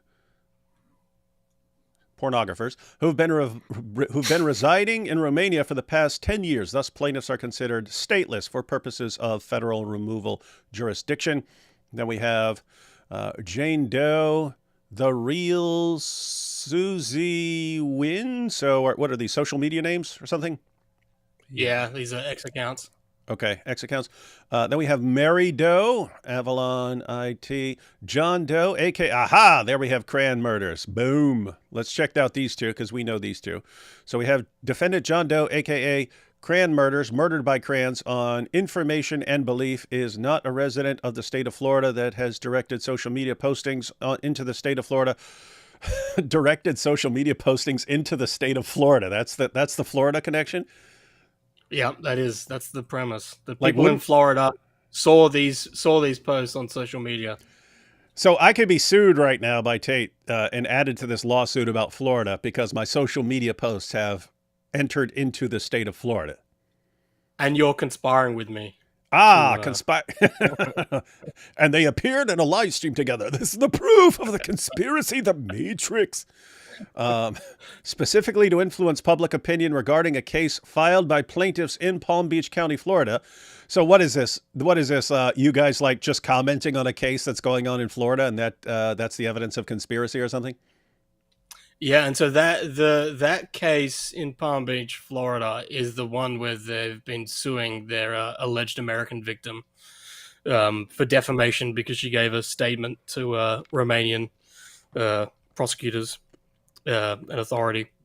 So they've been making her life a living hell for the past 3 years, and they put up all her personal information, where she lives and everything online. So everything you just saw him confessing to in that video, he did that to one of his alleged victims. Huh. And we have defendant Nathan Livingston. Who's that? Misspelled. Yep, misspelled. Say, ha, that's what you can say. Say, hey, it ain't me. Wasn't me. Wasn't me. I don't know who you're looking for. Livingston? Who's this? On information and belief, is not a resident of the state of Florida that has directed social media postings into the state of Florida, specifically to influence public opinion regarding a case filed by plaintiffs in Palm Beach County, Florida, and is an adult over the age of 18. Then we have June Doe, Mad About Sheep, Jack Doe, Gadget, James Doe, CS Skeptic, and Doe, Thoughts and Players. Thoughts and Players. Then we have Rose Doe from the Broken Side, Emily Doe, Osama Broad, Matthew Jury, Eleanor, Gayton, Eminem Doe, a.k.a. That Channel, and Zachary Bonfilio. There's Misfit. This is the funny thing, man. Like many of these accounts, they have like a few thousand followers, 1,000 followers. None of their posts went viral and all that. And then there's me and you, and our posts went viral, and we talked about them forever. And we are not part of this lawsuit. What is this, man? I'm just upset about this. I don't know. I can't get over it. Maybe Tate is scared I would challenge him to Mubahala or an MMA match. Beat the crap out of him. Defendant Lucy Brown. Oh, so it's... Oh, no, that's 15, right? Because number one was those guys. So was that 15? That's 15 people? I count 15. Yeah, so That's point right. one is Andrew and Tristan. All the rest are people, so it goes all the way up to 16. 15 people, ladies and gentlemen, 15 people named in this lawsuit. And what is this? This is a complaint for damages exceeding $50,000 for defamation per se, commercial defamation, civil conspiracy. And I'm guessing the defamation is you basically pointing out things that were said about him by himself and others. Basically, right? Is that the defamation? That's right. Yep. Is there anything in here that we want to take a look at besides the charges specifically against you? No. I mean, I encourage anyone to read it. It's pretty hilarious. Some of the things, some of the examples of things they use. So do that in your own time. Because yeah, we can look at mine, but I mean others as well. It's pretty absurd, really. All right, so here's what the Tater has against you. So this is the milk bar section. They caught the milk bar, everyone. So here are the charges against Milk Bar as far as the defamation suit. So 1, we have proof Andrew Tate filmed a sex tape beating a 14-year-old girl. The disturbing tape was filmed in 2012 and has been in circulation for a while, but the age of the woman, she goes by different names, including Vivienne and Cobra Baby, who is seen being beaten by Andrew Tate. Shame on you, Milk Bar, for pointing that out. Chris Tyson is a sicko, but Tristan Tate has no right to call anyone a pervert. I have no idea how that could be defamatory, but we'll see. This is a video that clearly proves how Andrew Tate trafficked women. So that's you claiming that there's a video that proves he trafficked women. Andrew Tate is a groomer. 5, we have proof Andrew Tate is a human trafficker. 6, when people hear human trafficking, they think sound and freedom, and Tate plays on that ignorance, but his whole operation was definition of human trafficking. So that's pointing out something that me and AP have had to point out repeatedly. Yep. Lots of people, when they hear human trafficking, they think of like girls in cages or something like that. And so they say, which girls did he put in cages? Prove that he had girls in cages. And then the response to that is just looking up what the definition of human trafficking is. Yes, human trafficking can include putting girls in cages. That is not the main form of human trafficking. What it's Tate, actually rare. Yeah, what Tate did, the entire Loverboy method, that is one of the definitions of human trafficking, and it's to a T. One thing that I find very funny when pointed out, and I like to point this out, especially when dealing with people who are kind of in disbelief that this is called human trafficking, is everybody agrees that Jeffrey Epstein was a child trafficker. But the thing is, Jeffrey Epstein never kidnapped any girls, nor did he put anyone in cages, nor did he put chains on them, as far as we know. What he did was to manipulate people and to blackmail people, to trick people and all that. So this is the kind of stuff that he did. Yet everybody accepts Jeffrey Epstein as a child trafficker. So if you accept him as a child trafficker, he was never actually found guilty of that. Uh-huh. So everyone, you heard it here. You heard it here from AP and MilkBarTV. Jeffrey Epstein is innocent and never did anything wrong. You heard it here. You heard it here. Guys, so that's what you'd have to say if you take the standard tater tot responses to, but he was never convicted. Okay, well, Epstein was convicted way back in the day of something, but as far as the stuff against him recently, he was not convicted of any of that. And if you don't think that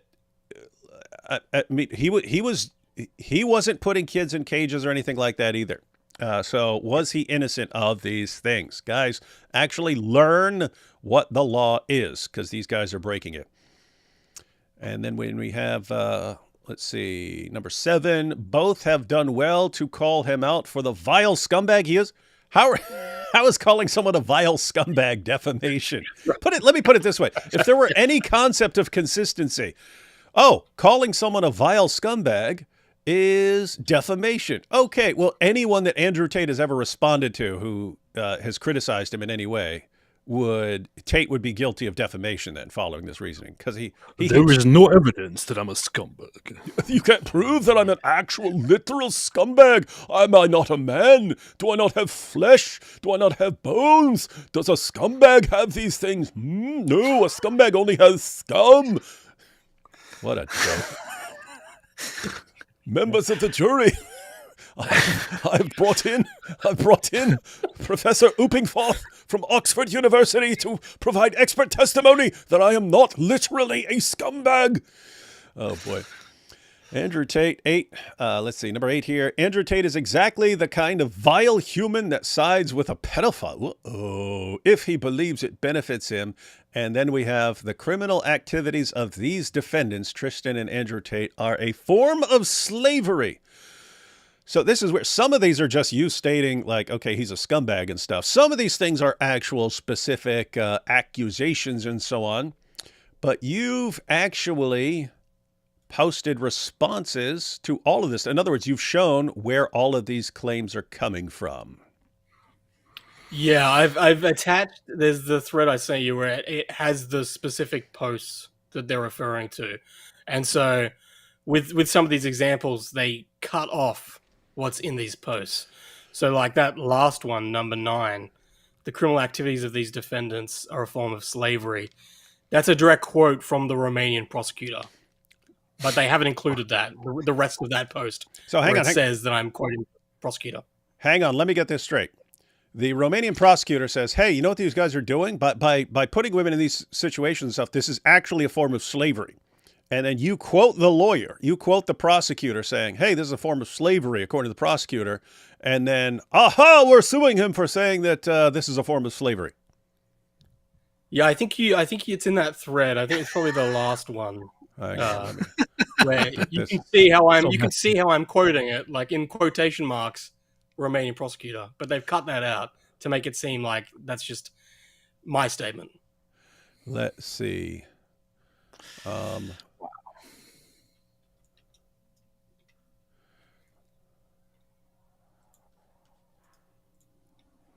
Where is that?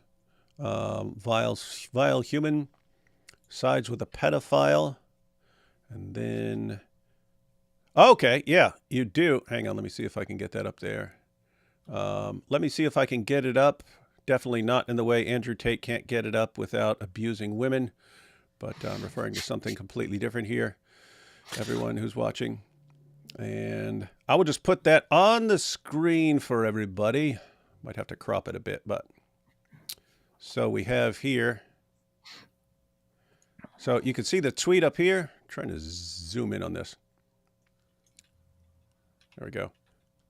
There we go. So here's the actual tweet that, this is the actual guilty tweet. This is what they're citing, right? Mm-hmm. Okay, so you can see they cut it off. They cut it off at slavery. All right, so everyone getting this? So this is MilkBarTV, and it says the criminal activities of these defendants, Tristan and Andrew Tate, are a form of slavery. Brand their victims with tattoos. Prosecutor's office. So it's the prosecutor's office. You put in actual quotation marks. This is what the prosecutor said. The criminal activities of these defendants, Tristan and Andrew Tate, are a form of slavery. Brand their victims with tattoos. And it's the prosecutor saying this is a form of slavery, using branding. And so go back and to... the video. Go ahead. The video linked it actually has the court document that is quoting the prosecutor's office. I'll be the judge of that. Let's check it out. So here's the branding video.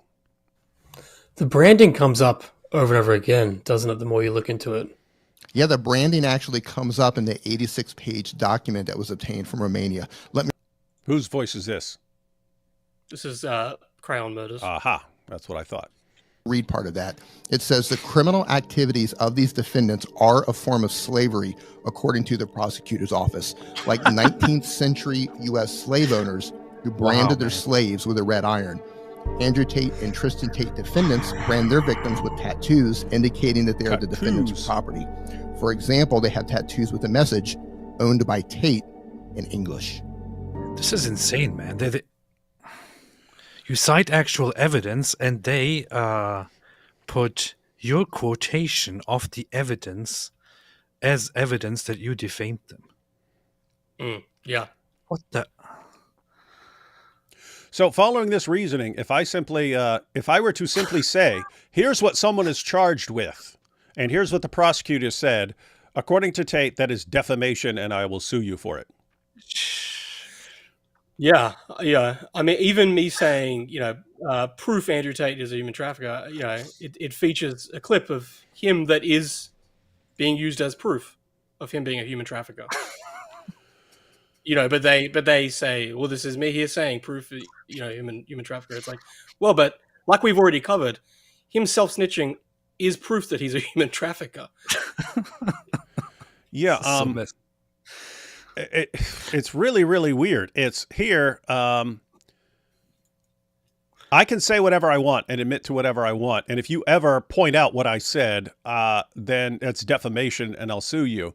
Here are all the charges against me, and here's what prosecutors are saying. If you report on this in any way and aren't just regurgitating the lies that I'm telling about it, but if you actually give accurate information about this trial, that's defamation. It's somehow, that's what he's saying, everyone. It's defamation to report what a prosecutor said is going on. And to actually just quote the prosecutor. Just quote the keep in mind, as far as I can tell, that prosecutor could have said something 100% indisputably false. And if you're just quoting the prosecutor saying, this is what the prosecutor said, you haven't done anything. You're quoting the prosecutor. But the prosecutor sounds 100% correct to me there. And you're just pointing out what the prosecutor said. And now you've got a lawsuit for it. You're being sued for it. Yep. Everyone. I mean, would you, if you reading through these examples, I mean, is there anything that you think is a lie or not true? No. The only lies I see are from Tate. Should point out there's one.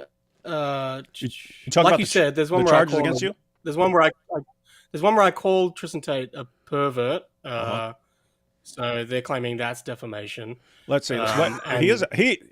Tristan Tate is a total pervert and a scumbag and a human trafficker. Where's our lawsuit, Tristan? You sniveling coward. Is it because we're American? You're going to go pick. See, he's picking on Australians because like the entire island is populated by criminals. And so he thinks it's more believable down there. But we've got our share of criminals here too, Andrew and Tristan. In fact, I'm literally a convicted felon. So it would be entirely believable. You don't just need to go after Australians here.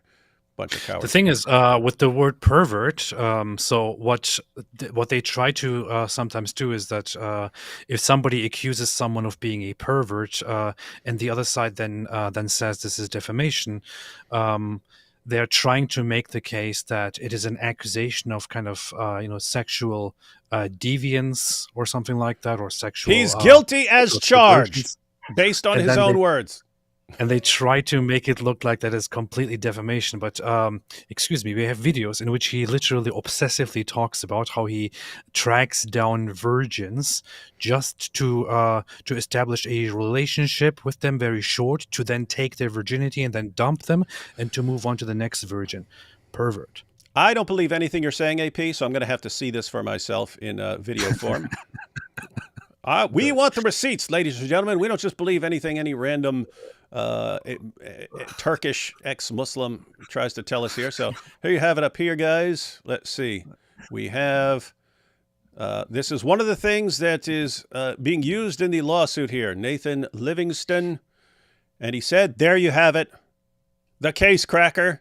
He says it right there. So on the top there, you have an actual picture of the lawsuit about what he said. You could click on that if you want. And then you have the offending tweet down below there. Chris Tyson is a sicko, but Tristan Tate has no right to call anyone a pervert. That is part of the lawsuit. But also, there's a video there. There's a video. And I'm thinking we should probably take a look at this video. I do want to point out to everyone. Notice what Tate said. Everyone pay attention to this. Pay attention to this, dang it. Andrew Tate said as his method of silencing people, he sues people. He said it. Frivolous lawsuits. What's the idea behind a lawsuit? Like, you can have frivolous lawsuits as far as like someone goes in and like stubs his toe in a Walmart and then sues Walmart or something like that, right? So you can have those kind of frivolous lawsuits. But here, these sort of malicious, frivolous lawsuits of, I'm going to make you be quiet about me. How? Well, I've got piles of money and I can send lawyers at you. And even though you will win in court, you still have to hire lawyers. And do you really want to go through all that? Do you really want to fight this and spend years of your life going to court and fighting these charges and stuff? Do you seriously want to do this? No, you don't. And so you're going to back down. You're going to back down. That's the idea behind this. And lots of people will back down. In fact, we kind of alluded to it earlier, but the thing that I already had a terribly low view of Andrew Tate, but it dropped even further when he was responding to a victim of the grooming gangs, right? So she said something about Tate being a trafficker or whatever she said, and he starts threatening. We're suing you. We're suing you. We're suing you. We're suing you. We're suing who? And it was just watching her like regress back to like, I don't question men. I don't question men. Saying, I'm a good girl. I'm a good girl. I'm a good girl. I'm not going to say anything. I'm not going to say anything, which is exactly how she would have had to have been with the grooming gangs. And seeing her like regress once a man is like in her face. And him, like, they kept pushing. They kept pushing. They kept pushing. That is that thing where you think you can't despise him more. Mm-hmm. That is the thing where you could tell she was getting re-traumatized by what was going on. So she posted a retraction, and then they came out and said, that's not good enough. That's not good enough. Go and make us a sandwich. Go and do this, you know, to a grooming gang survivor. I mean, like, that was when I called him a rapist and it went viral. I think that was the instance, right? No, you're right. Yeah. And then I went really hard at him and started, you know, because it was just like, fuck that. Like, this is the, you know, like, screw that. Like, you know, this is as bad as it gets. That's evil, guys. Yeah. Everyone watching, that is pure evil. So she had been a victim of lots of the girls who were victims of the grooming gangs became victims when they're like 12 and 13 and something. What, wasn't she like 5 or something like that? I think she was the one who was like younger. Was that her? I can't remember. She was young. She was a child. Yeah. So she was one of the victims of the grooming gangs in the UK, ladies and gentlemen. So she was horribly abused for years. The authorities would not help her. And she mentions Andrew Tate and what Andrew Tate, and we're going to sue you. We're going to sue you. And she gets terrified because she can't go to court. She can't go to court over this stuff, which people like us were thinking, do not back down from this guy. We'll help you. We'll help you with a fundraiser or something like that. But do not back down from this guy.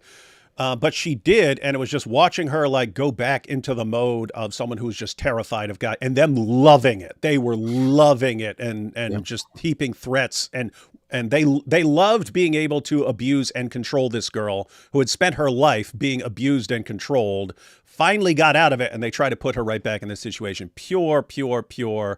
These people are evil scumbags. Everybody who is with them, everybody who rejoices over it, they're pure, filthy scumbags. It's like, we would love to say it to a jury.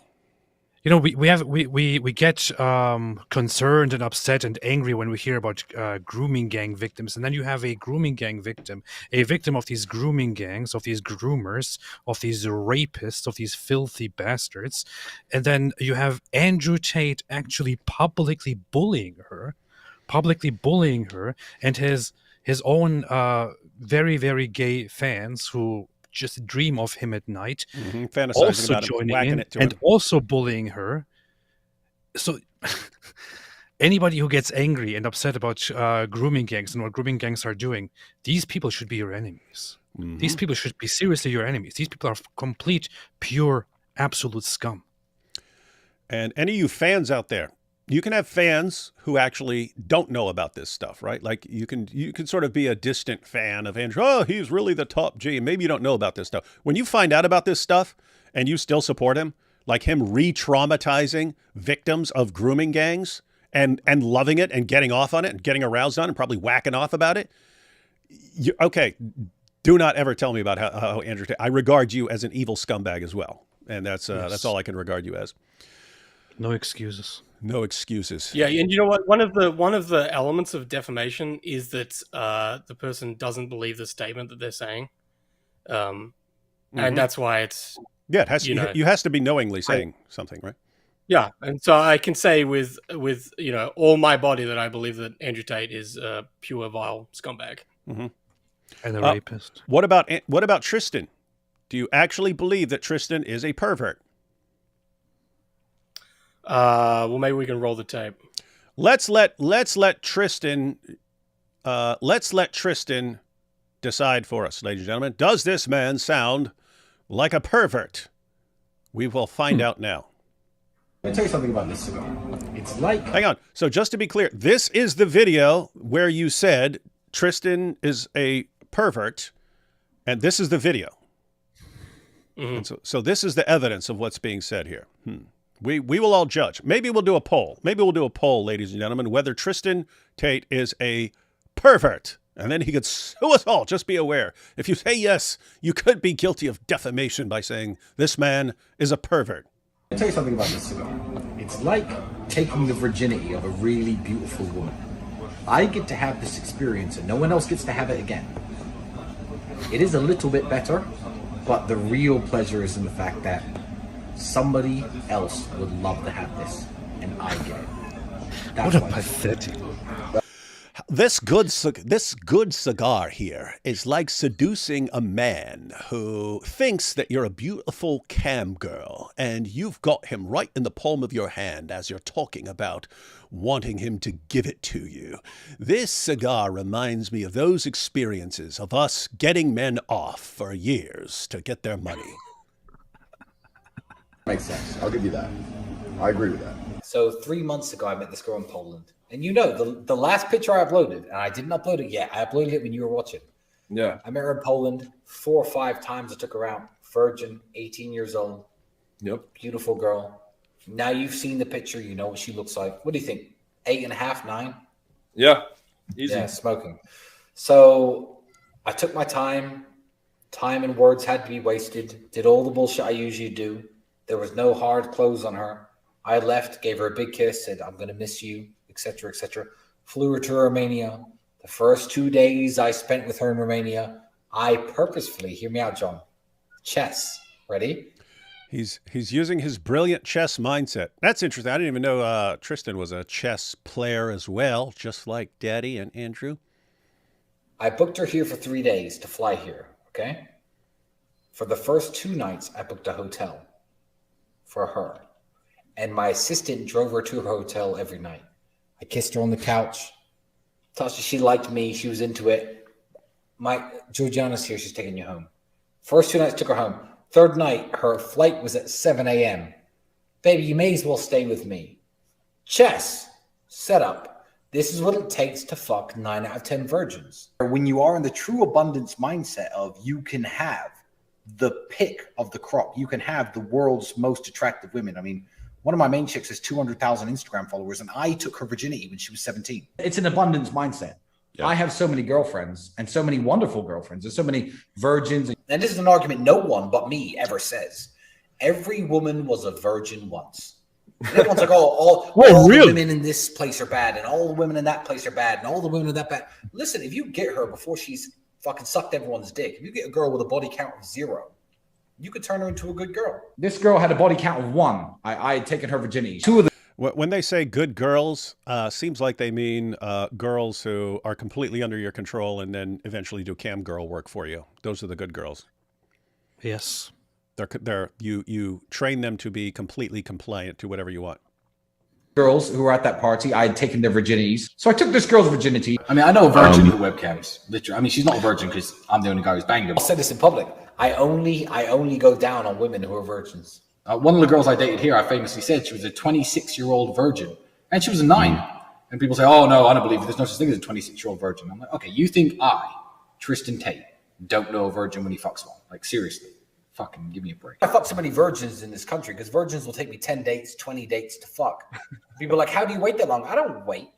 Date, dinner, nice romantic time, go home, fuck one of my girls who I already have. Like, I'm not waiting at all. Yeah. I'm just putting the work in. I'm now uploading a picture right now in real time of last night's girl. She was a Polish virgin who I've been talking to for 3 months. Who are all these guys who are always giggling themselves silly when these guys are bragging about it? Since Warsaw. Huh? What? This whole manosphere thing is its own, This is what people listen to when they go and listen to dating advice from these gay men. Mm-hmm. And I only just fucked her recently. There's a new post up today. This was last night's girl. Polish virgin. So people say, oh, all the girls you fuck are hoes and this. I put the work in to fuck the good girls. Yeah, Nice, she's right? awesome. By the way, everyone understands what he's talking about. A girl woman who was 26 and still a virgin. What's that mean? He's dealing with people who are waiting, who are like, want to wait for their future husband and so on. And his little system of banging virgins is, how do you get to take that from them? Yes. It's just like Andrew Tate with, how do you take a woman or a teenage girl who just is falling in love with you and wants to spend her life with you and is enamored by you and wants to have a family with you and children with you. How do you actually take her and turn her into someone who's just doing cam girl work for you? How do you do that? Which he taught courses on as well. Yeah. There's courses that he taught on how to lie and manipulate women into giving up their virginity. Mm-hmm. Yeah, and so that's Tristan Tate here saying, okay, you've got a woman who's 22, 24, 26 and still a virgin. This is obviously a woman who's waiting for her future husband. How do you take her virginity anyway so that she doesn't have that to give to her future husband? Well, you make her think that you're the one. Here's how you do that. And then you take her virginity and then you turn her into a cam girl. You can train her to be a good girl, namely someone completely under your control. Guys, these are messed up stuff. It's like, how do you take a woman who does not want to do any of the stuff you want her to do and get them to do it anyway and completely change their lives and their dreams for the future and so on? I think 8.5, 9 to by most. Looks like a Polish Marilyn Monroe or some shit. Yeah. 18 years old, man. 18 years old. Met her in Poland. Took on 5 dates and never fucked her.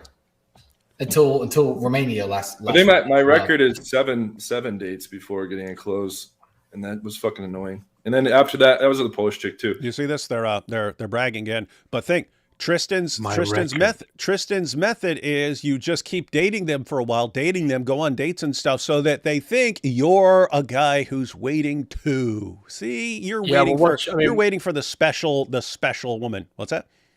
Watch what he just says now as well. Coming up. Okay, I will even back up because you got this dork talking. 7 dates before getting a close, and that was fucking annoying. And then after that, what kind of loser gets Tristan Tate on there and then tries to, oh, I do that too. Yes, yeah, me too. I begged him too. It took me 7 days. You're a loser, dude. You're a loser and a scumbag like your boyfriend Tristan here.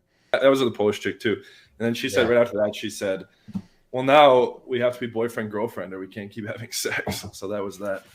Well, I would just say yes. Yeah, and then I would.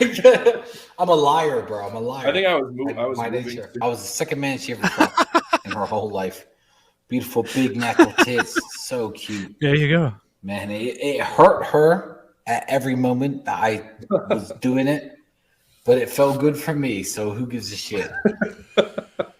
You get that? Wow. So he's hurting her, and he doesn't care because all he cares about is himself. And guys, so keep in mind, this isn't just a guy who is obsessed with sex or something like that. Right? There's tons of guys who want to have sex with lots of women and girls and so on. This is a guy who specifically gets off on taking something from a girl or a woman who's trying to save that for a future husband. How do I get what she is reserving for someone's? How do I take that from her? And then she never had, and then I dump her, or she does cam girl work for me and she never gets what she wanted out of life. Some people really, really, really like doing something like that. I'd call that a pervert. Now, let me go ahead and do a poll right now, everyone. Is Tristan Tate a pervert? Guess we'll find out how many tater tots we've got in the chat. Well, he most definitely is a pervert. Oh, 100% say Tristan Tate is a pervert. Oh, 98. We got 97. Here we go. Now it's dropping. Now we got the tater tots. Oh, really? We're supposed to vote now? Tell us how Daddy, how should we vote on this one? Tell us, Daddy. Freaking morons. This is the thing, that video, I made that video because the specific topic, I said I make videos that are to do with one topic. So that one's just about Tristan Tate's obsession with having sex with virgins. So that's not even a compilation on Tristan Tate being a pervert, let alone the evidence that's there. I mean, even just recently in the countersuit from Jane Doe, there was leaked messages from Tristan Tate talking with a 16-year-old, and he was saying that because she said that she lied about her age, so that then meant that for the next 10 times they would have anal sex only. Yep. With a 16-year-old. And hey, pause that thought, because what he did right there, he accused her of something, right? Now, isn't that part of their entire methodology? You falsely accuse the girl of something, or you say she did something, or you pretend to be really bothered by something she did. And then, so what would this look like in real life? So you get a girl, everyone pay attention, because Tate talks about this, and this we actually have in his PhD course or War Room or whatever nonsense discussion, where he's explaining what he's doing with this girl. So he gets the girl to fall in love with him, and then says, well, here's something that you did. I don't want to be around you anymore. And then what happens? Then she feels like she's bad, and she has to do something to redeem herself. So in that context, I think it was, I found out you worked in a sex club or something like this. She's like, what? I never did that. Yes, I heard that you worked in a sex club. She goes, no, I didn't. No, I didn't. No, I didn't. And he uses that to get more control over, because now you have to win back his trust. How do you win back his trust? By mindlessly doing everything he says. So this is all. Well, and that example that you're using is from a leaked War Room chat where he's talking about how he groomed one of the women. Yes. And in that example, that you worked in a there's a rumor that you worked as like a stripper. He's the one that planted that rumor. Mm-hmm. Yeah, I remember. So he's the one that spread that, and then he then uses that to shame her, and then it's like what you're saying. Then you shame them. Yeah, you shame them, and now I don't want to be around you. It's all part of the game. It's all part of the plan. Wait! It's completely made up. That's the one where she's religious, and she says, "I'm a Christian girl, a woman, and I don't want to do these things and all that." And he then shows those messages to his people, to his followers, to his War Room, and says, and basically says, "She will do it. I will make her do it. Eventually she will do it. I don't care if she's religious or not." So this is that conversation. He says effectively, I'm going to replace God for her. I will be the leader of the flock, and I will take that position. Mm-hmm. And so we know these guys have this as their method to just blow up over something, you get the girl to fall in love, and then you blow up over something, and then, okay, do you really want to win back my trust? And sure, anything. Okay, here's what you have to do.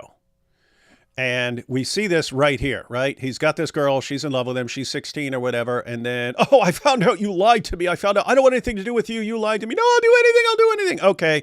First 10 times we have sex is going to be all anal. I remember reading that. And he's saying this you're saying this is a 16-year-old girl? That's who this was? I believe it's 16, yeah. Okay, so he's doing this to one of his victims, and that's how he gets what he wants. And just have to point out, we've got the poll over here. 429 votes so far. 98% say yes, Tristan Tate is a pervert. That's over 400 people to add to your lawsuit there, Tristan, because we all think you're a total pervert. What's that? Pervert. Hey, a little side note, Tristan. Learn to read the room. You want to take this stuff to court and have this presented on a jury? So this how it'd go in court, Tristan. Members of the jury. I've got to, what's up? I've got to head off in a few minutes, but I want to just want to highlight the fundraiser. Oh yeah, definitely. as we're saying, these are the examples of defamation, is calling, them a pervert and a vile scumbag and directly quoting the Romanian prosecution. So, these are examples that are being used of my defamation. And so, so we're trying to crowdfund our defense. So the link is givesendgo.com. It's in the description. It's in the description box. Great. Right. So go down the description. So I think that's the important. I think that's the important thing to highlight, is that they're coming after us, but they're also sending a message to everyone else, to say that if you call them perverts, or if you call them scumbags, or if you attempt to expose the realities of their criminal cases, that they'll come after you and they'll try and silence you. So that's what we're trying to really bring to people's attention. This is a matter of free speech, and it is a matter of being able to actually vocally denounce these guys as the destructive force they are in the world. Mm-hmm. And let me go ahead and did everyone catch that? So think about Andrew and Tristan. They're compulsive liars, evil scumbags, compulsive liars, compulsive manipulators. They can't stop. They keep people in line in various ways, often by heaping abuse on them and terrifying them of ever crossing these guys. And you saw what they did with a victim of the grooming gangs, a UK victim of the grooming gangs, who eventually got out of that whole scenario and has been exposing the grooming gangs. She dared mention the Tate brothers, and they started heaping threats and abuse on her. That's how they're doing it. What are they trying to do? They're using threats and intimidation and abuse to silence anyone who would criticize them. Why? Because as soon as someone's criticizing them, it destroys all their lies. And so what's going on with Nathan and Cran murders and 13 other people on that list is they're trying the exact same thing. They're trying to make everyone shut up, but not just them. They're not just trying, keep in mind, they're not just trying to make Nathan be quiet. As Nathan pointed out, that is a warning to future people. Hey, do you want to call me a pervert? Which, guess what? You're entirely justified in calling this guy a pervert. But if you dare call me a pervert, I'm going to take you to court over it. Do you want to hire a lawyer? Do you want to have to hire a lawyer?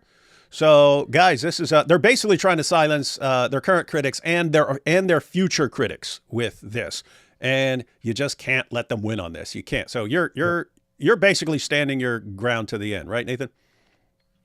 Yeah, absolutely. And you just think how they spin any kind of legal victory, even a very, very minor one. So with their first case that they were indicted for, that indictment was sent back to the prosecutor to fix several irregularities that they found. And the Tate brothers have ever since December last year, have been nonstop saying that case has been dropped. That's how they spin it. They say, look, the case was thrown out. Look at that. We're innocent. So just imagine if they found Crayon Murders or me guilty of defamation, how they would then spin that. Or if you guys just agreed to do whatever they want and you back out and stuff. You see? Exactly. They knew they would be exposed. They knew they would be exposed in court. That's why they backed out. And I think that's the important thing as well. Like you saw in that video with him talking about how he'll, weaponize lawfare against his critics. I don't think they even put into the equation whether they will win or not. As he says, that's not even a factor in the decision making. It is the process, is the punishment. It's trying to make our lives a living hell and trying to drain us of all of our resources, and make this lawsuit, just a living hell for us. So that is why we're asking if you can help donate and help fund our defense, because we're just regular people. We can't afford the kind of legal defense. They have their lawyer by their side. It's like the mafia. Mm-hmm. They just throw out lawsuits nonstop, and they've got them on a retainer. So this isn't going to drain them. They know that this is going to cost us and that we can't afford it. So that's why we're asking for help. And none of us are looking to make a profit off this. any of the money that's raised, even if it goes over the target, we'll be putting that towards their alleged victims or to organizations to combat sex trafficking. So we're asking for your help. If if you believe that they are the scumbags that I think that is very evident that they are, and you believe that you have a right to say that, then please consider donating. Yeah, everybody should help out. This is very, very important. Really. Yeah, guys, just to be clear, again, everyone, Tates are trying to silence people through stupid, frivolous lawsuits that they would never in a trillion years win. But their hope is that people just don't want to spend the money because the Tates have the money. Keep in mind, where are the Tates getting this money? Idiot fans signing up for their war room. You're sending money to them, and they're using that money to give to lawyers to silence anyone who criticizes them. This is their system. This is their system. So they only have this money to engage, to have these people constantly on retainer and suing people. And keep in mind, whatever lawyers are doing this, they know these guys are scumbags. The lawyer who's putting this case together, he knows this is insane and idiotic. He's just, okay, well, I'm getting paid by who? By Tate and Tristan, who are getting all this money from a bunch of idiot, like 16-year-olds and stuff, who use their parents' credit cards to sign up.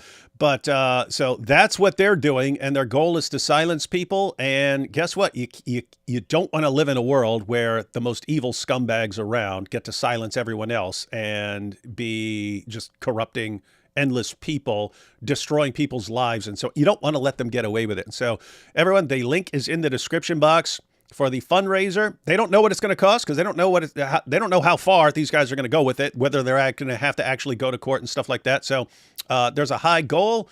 Nathan is, and by the way, this isn't just Nathan. It's for a group. It's for a group of the people listed in the lawsuit, and he said they're not making money off this. If they end up getting more than they need, that will go to victims of trafficking and so on. So this would be a really good. We'd love to, we'd love to consider even, doing anti-slap and actually being able to countersue. That would be great. That would be good. That would be ideal.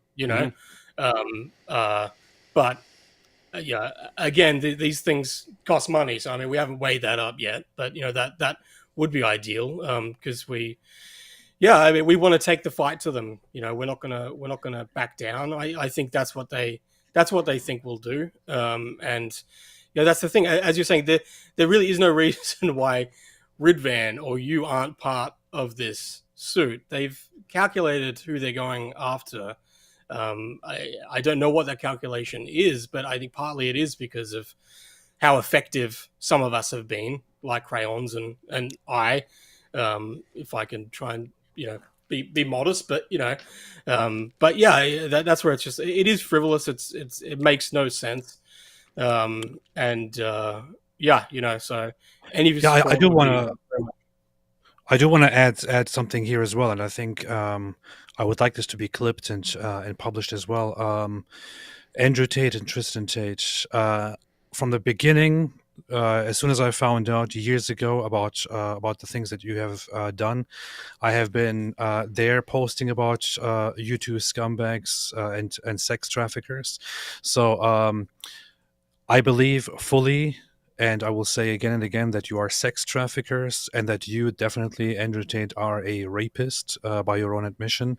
And Tristan Tate, you're also a pervert. So I'm not sure why I'm not included in this. I shared with millions out there that you are a rapist, Andrew. So instead of suing, smaller accounts, you should also include us. You are absolutely sex traffickers and rapists and perverts. Thank you. And I just want to point out, I disavow everything that AP just said. Andrew Tate is a saint, and he's awesome. I mean, when I think about like the coolest guy in the world, I just think that would be a guy who's catfishing other men and getting them off, through text messages and so on. Talking about, oh, I love your balls and all this stuff. That's what a real top G is to me. So don't sue me, you freaking sex trafficking piece of garbage scumbag. Anyway. All right, Nathan, you were saying you got to go. Again, everyone, this Nathan and Crayon Murders, they're on the front line. They've been on the front lines from the beginning. In fact, Tate and Tristan, as he pointed out, this is why Tate and Tristan are going after them, among others. If it were not for these two guys right here, if it were not for those two guys, Nathan here and Crayon Murders, Tate and Tristan would be in a significantly better spot right now. A lot more people would be on their side or in a state of ignorance if they hadn't been sort of relentlessly exposing these lies. By going through all the videos and stuff, finding the videos and exposing the lies and so on, more people would be influenced by Tucker and Candace and all these people, and you wouldn't have had getting the attention of actual major people in the media sharing these clips, exposing the lies. So these two people right here are. Again, on the front lines of exposing the Tates and undoing the damage that they've done. So support them, definitely support them. Link is in the description box. Chip in anything you can, 5, 10, whatever. Some of you can definitely chip in more. So the point is, there are certain fights in life that you have to win. You have to stand. You have to stand on this hill and say, I'm not backing off this hill at all. The damage would be too much. The damage would be too great, so I have to fight this one. This is one of the fights people have to fight. They're willing to go through all these lawsuits and everything. They're not backing down. But there is a massive power and money imbalance here. So in terms of like number of followers and the amount of money they have. So the Tates have a huge advantage in terms of that. They've already got everything they need. They've already got their lawyers and stuff like that. They use that to silence people. Don't let them use that to silence these guys. So link is in the description to the Give, Send, Go. Chip in whatever you can, and that'll be up for a while. So if you need to wait till payday or something like that, but definitely chip in if you can. Yeah, thank you very much. Thanks for having me, guys. All right, catch you next time, sir. Good to see you. I look forward to seeing you as part of the lawsuit, Ridvan. Yeah, and I hope so. And you can be sure if there are any updates as the case moves forward or something like this, or you guys respond or something like that. Keep us updated. You might want to jump on live to update everyone. Yeah, definitely will do. All right, cheers, guys. Yeah, Nathan, you should probably share what I said to also include me into the lawsuit somehow. I will. All right, let's get you on board. Okay, awesome. All right, catch you next time, man. All right. Well. Isn't that crazy, man? Oh, nice. It's very, very crazy. Narcissist and a psychopath doing slimy stuff, horribly abusing women, teaching others to abuse women, and then becoming enraged when anyone dares criticize them or expose their lies. Yeah. Guys are absolute scumbags. All of that is pretty messed up, but I think the most messed up thing is still that we're not included in the lawsuit. That is. That's extremely messed up, man. What's wrong with you, people? I don't know. Let's take some super chats here. Who is more sus, Nick, Catboy Lover Fuentesticle, or Ali the Grape Meister Dawa? Also, any Muhammad Hijab quote comps so I can use it in my memomancy. Memomancy? Nice. There has to be hijab compilations there somewhere, right? Probably. All the stuff. Probably. Yeah, there's got to be some Muhammad hijab compilations. But who do you think is more sus, Nick, Catboy Lover, Fuentestico, or Ali the Great Meister Dawa? So Ali Dawa, admittedly and on video, likes getting graped in the mouth by men. So you have that, and then you have Nick Fuentes. Women are gross. I guess you have to kind of make a decision between what's worse, being sexually attracted to little girls or little boys. That's the difference. Yeah. You'd have to clarify. AP, I love your laugh. It makes me smile inside and out. D Wood, I love your smile. It's very bright and carries your cause, which is inherently good at its core. And your guest, MilkBarTV, has amazing eyes like gems. Much love from Alien X. Thank you, Alien X. I didn't know this was coming from an alien. EP, I love your laugh in it. Wait, is that a robot voice or an alien voice? What would an alien sound like? I'll just do a robot. I love your laugh. It makes me smile inside and out. I have to eat you. D Wood, I love your smile. I will eat your face. And Milk Bar, you have amazing eyes that I will eat. That's more like a robot. Yeah, I'm sorry. I have to think what an alien voice is like. Who's more anti-Semitic, Tate or Jake Broncatella? Jake. Tate is really just whatever's convenient at a given time. There's no substance there. There's him at the center of the universe for him, and he will use any position to get more people revolving around him. So there's no real loyalty to positions and so on. Whereas Jake is a true believer. That's true. David Wood likes to repeat himself. David Wood likes to repeat himself. That's true. Yeah, people get annoyed. David, why are you saying this 17 times? Because there are people who need to hear it 17 times because they still don't get the point after 1 or 2 or 3 or 4 or 5 or all the way up to 16. That's why, guys. You guys think, wait, David, we got it the first time you said it. Yeah, then I'm not talking to you when I say it 17 times. I'm talking to the people that I know from experience take a while. So why do you have to repeat everything, David? Let me break it down for you, AP. With all the videos we watched, he should sue himself for defamation. That's true. He should sue himself for self-snitching. I took my dog to get haircut, but they groomed him. Nice. Wallahi, I will sue. This is from Sahi Pro Max Mimi Hijab account. Wallahi, I will sue D-Wood, AP, and Milk Bar for defamation. Good point. And challenge them to Mubahala. So glad you were here, Milk Bar. Thanks. Yeah, it sucks that these comments are from Milk Bar, but he had to take off. He's on the other side of the planet, ladies and gentlemen. He's on the other side of the planet. New subscriber here. This is off topic, but I have to know who came up with the idea of Muhammad's Boom Boom Room. Not me. Yeah, I did. That was, I'll tell you exactly how that happened. So after Muhammad Hijab lied and broke everything that he made me agree to for our debate, I decided, okay, there's going to be some sort of punishment here. And I've got to think, okay, what's it going to be? I need to do whatever's going to annoy these guys most. And we were making various videos, and then we did one just as a joke. It was, I played a BBC journalist, and I was interviewing R. Kelly and then Muhammad. Right. And the point was all the stuff that R. Kelly is, how a journalist would react to R. Kelly condemning all this messed up stuff he did is the opposite of what that same journalist would do with Muhammad. He would just glorify everything Muhammad did, even if he's doing really sick, messed up, perverted stuff. So we did this, and I interviewed John McCrae as R. Kelly, and then I interviewed Vocab as Prophet Muhammad. He wasn't even like doing a voice back then. He was just like, yes, I'm the Prophet Muhammad and stuff like that. It was just a joke. Anyway, guys, Muslims don't ever give me information on what bothers you, because that, like, you're sending me signals on what to do for the future when you get really enraged about stuff. But anyway, I did that. And then some Muslim posted a video and he goes, look, I'm getting all these messages about them portraying Prophet Muhammad in a video.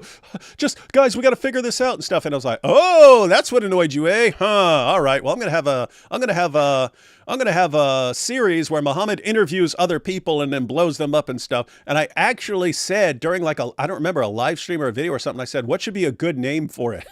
And someone in the chat said Muhammad's Boom Boom Room. I said he's going to blow himself up at the end of every episode. And I said, what should I call it? And someone said, you should call it Muhammad's Boom Boom Room, which is funny. That's from the movie Life with Eddie Murphy. He said he wanted to have a club called Ray's Boom Boom Room, but this had a completely different meaning. So anyway, then we recorded the first couple episodes. Anyway, that's where Muhammad's Boom Boom Room came from. That's funny. That's pretty good. Yep. Now you all know. Now you all know the entire history of everything. David King Dizzle, the way you psychoanalyze narcissistic manipulators in Tate was genius. I've seen you do it before. I love your powerful insights. Yeah, for a couple years now, I've been planning to make like a video series on basic manipulation tactics, because as I just pointed out, you're not changing a manipulator by like telling him that this is the wrong way to get what he wants. He has to learn that the methods don't work anymore. So you need enough people in the world who are resistant, who are immune, or at least hard to manipulate, in order to get these guys to stop using these tricks. And so one step in that would be getting people to understand these basic manipulation tactics that these guys use. So anyway, still gotta do that. Tater Top Bro 101 says, so in Dawa voice, no, because if you take a narcissist, give him mindless Dawa fans and clan days, you get a bigger narcissist, you see? That's the powerful refutation. Here I have, hey, Mr. and Mrs. Friendly Ex-Muslim. Guys, be sure to check out Abdullah and Mrs. Ex-Muslim's channel. They're putting out awesome content exposing the Dawa. I challenge Tate to Mubahala. That's good. You'll be humiliated. Let's see. Tate Bros. Prison be upon them, inshallah, soon. Yes, prison will be upon them. Tate is such a beta male. Yep. So little. That's why I call Andrew Tate Little Susie Tampon Princess. That's what he is. Qatari rat Pierce Morgan will never talk about this. Qatari rat Pierce Morgan will never talk about this. If Tristan Tate is a pervert, what about Muhammad? Yes, Muhammad. Just because Tristan Tate is a pervert doesn't mean Muhammad's not a pervert. They can all be perverts. Exactly. Amazing how they always say secret people are going to frame me while being the most obvious criminals. Definitely worth a peer study. Yep. Be awesome. Sorry if this is off topic, but what is a good translation of the Quran? I want to read it and understand it so I can fight against it. Nothing against Derek Sanfilippo, but haven't we gotten this question like 50,000 times? 7,000 times. Yeah. Over the last few live streams. It's kind of funny. I don't know why that started. Dude, he's actually right, because when you keep getting the same question over and over again, because, people don't watch all your live streams and stuff like that, so they don't see the answers. They keep asking the same thing, but that probably means I should be making just a little short, like 5-minute video. What Quran translation should I read? And then explain the differences and so on. Exactly. So yeah, Derek, any of the main ones. Pichthal's a pretty accurate translation. M.H. Shakir is a pretty accurate translation, and that's on the easy to read side. Pichthal's more like the King Jamesy type English and so on. As far as popularity, Yusuf Ali's pretty popular. So if you want to use something that's popular among Muslims, Hilali Khan, that's like a Salafi translation. So if you want and they add lots of commentary as well. And if you they usually have like commentary at the bottom. So if you want one that's got commentary, I've been liking the Study Quran as I've been reading through it. So there's the Study Quran. That's a big one, but it also has notes and essays and stuff. Isn't that like a modernist thing? The Study Quran? What? The Study Quran? I don't know. It's a pretty good translation. Oh, okay. Got pretty good stuff in there. I haven't been paying lots of attention to like the sensitive topics, but there's stuff, the way they're translating passages that we use for like Islamic dilemma and stuff. That's why I'm reading through it right now. That specific translation. I want to see how they translate all these passages on Islamic dilemma, but they're pretty darn good. And they have, lots of the study notes are really good. So if you want to study, you want a Quran with commentary and stuff, that's a good one. If you want something that's really critical, and Robert Spencer has his Critical Quran. There's the Sahih International, which AP uses a lot while we're live.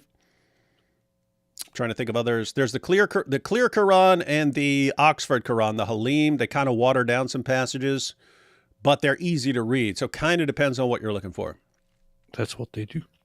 Matter of fact, yeah, I should make a video just explaining the basics of different Qurans, and then like pull up a passage and then show people the passage in all these different translations so they can get an idea of how different they are and make a decision based on that. Let's see. Tate knows AP has good lawyers because of his big new nose. He said new nose instead of, yeah. That's why he won't sue AP. Yeah. Like, that's true. This guy a Jew? That might be the reason. Or seriously, how come he hasn't sued us? I understand, because I understand going after Milk Bar and Cran murders because of the material they've been pointing out. But I mean, is it, hey, these guys would probably be good at raising funds to fight a lawsuit? I think he might not want to go against, for us because we have too big of audiences or something like that. I don't know. Yeah, or maybe I don't want to take on too many people at once because there would be too many. Yeah. Because he, as I said, most of these accounts, except for the Murdered by Crane and Milk Bar, are very small accounts. Mm-hmm. Yeah, could be it. Knowing you guys, he'll probably have 150,000 by tomorrow. No, it sucks. I've noticed people are less likely to contribute to stuff like that for some reason. But I hope so. I hope they get enough to, because again, guys, that's why we're exposing all this stuff, and that's why we're pointing you towards the fundraiser. You gotta win this. They cannot lose this. They cannot lose this. If they actually have to back down because they cannot fund fighting this in court, That is very bad. This will be used by the Tates. You see all these people who've been posting things. We brought a lawsuit because they were lying. And why did they back down? Because they knew they were lying about us. We have been completely exonerated, and they will use this to dupe more people. Whereas the alternative is everyone chips in some money. These guys crush the Tates in court, and then they get to shout this from the rooftops. This guy tried to sue us with a frivolous lawsuit. He lost. We won in court. The jury sided with us and admitted everything we said was completely correct about these guys. They will lie about everything if they succeed with this. Yep. Indeed. Would Tate approve the Zoots riding him with Mo? He probably would. Probably would love that. As a diagnosed psychopath, what emotions do you feel? Anger, rage, contempt, greed, all the negative stuff. That's what you have. That's what you have when you're. That's what you have when you're. I'm just talking about like when you grow up. Looks like you have all the negative stuff that keeps you constantly enraged and pissed off and feeling superior to everyone else and stuff. So, yeah, it's kind of funny. Mo loves. What's wrong with everyone here? Queers for Palestine should revisit the Boom Boom Room to talk about the El Zut this time with 3 members, Gay P, Gayvid, and Gayman. We might need Muhammad meets Al Zut in the Boom Boom Room. And they're like standing around him the entire time. And he's like, hey guys, what's up? Yeah, don't mess with us. By the way, guys, so I think that's around, what is that video? I think it's around 500,000. Hang on, let me see. Because there's a reason for making that, guys. I've pointed it out. I pointed it out already in a past live stream that the point is, AP, did we not warn these guys? Did I not warn them that if they keep lying about the Bible, that I said I wouldn't lie. They're lying. They lie about the Bible. Oh, but Rebecca was 3 and the Catholic Encyclopedia says Mary was 12. These are just flat out lies. And I warned them, if you guys are going to keep lying, I'm not going to encourage people to lie in response, but what I will do is I will quote all these sensitive issues where lots of times we'd be inclined to give the benefit of the doubt. It's like, okay, something weird's going on here, but I don't know what. So I'm not going to give it the worst possible spin. Here's the situation. You've got this. So it's at 520,000. This was an example. There's all this stuff that's messed up in your sources that I could take. And again, not lying about it. I don't have to give you the benefit of the doubt or give this a nice interpretation. I can give it the most messed up interpretation. So anyway, that's got 500,000. I'm going to wait till that hits 1 million, which it will. I'm going to wait till that hits 1 million. Then I'm going to post a video warning you guys again, because you have all this stuff like Muhammad's semen stains.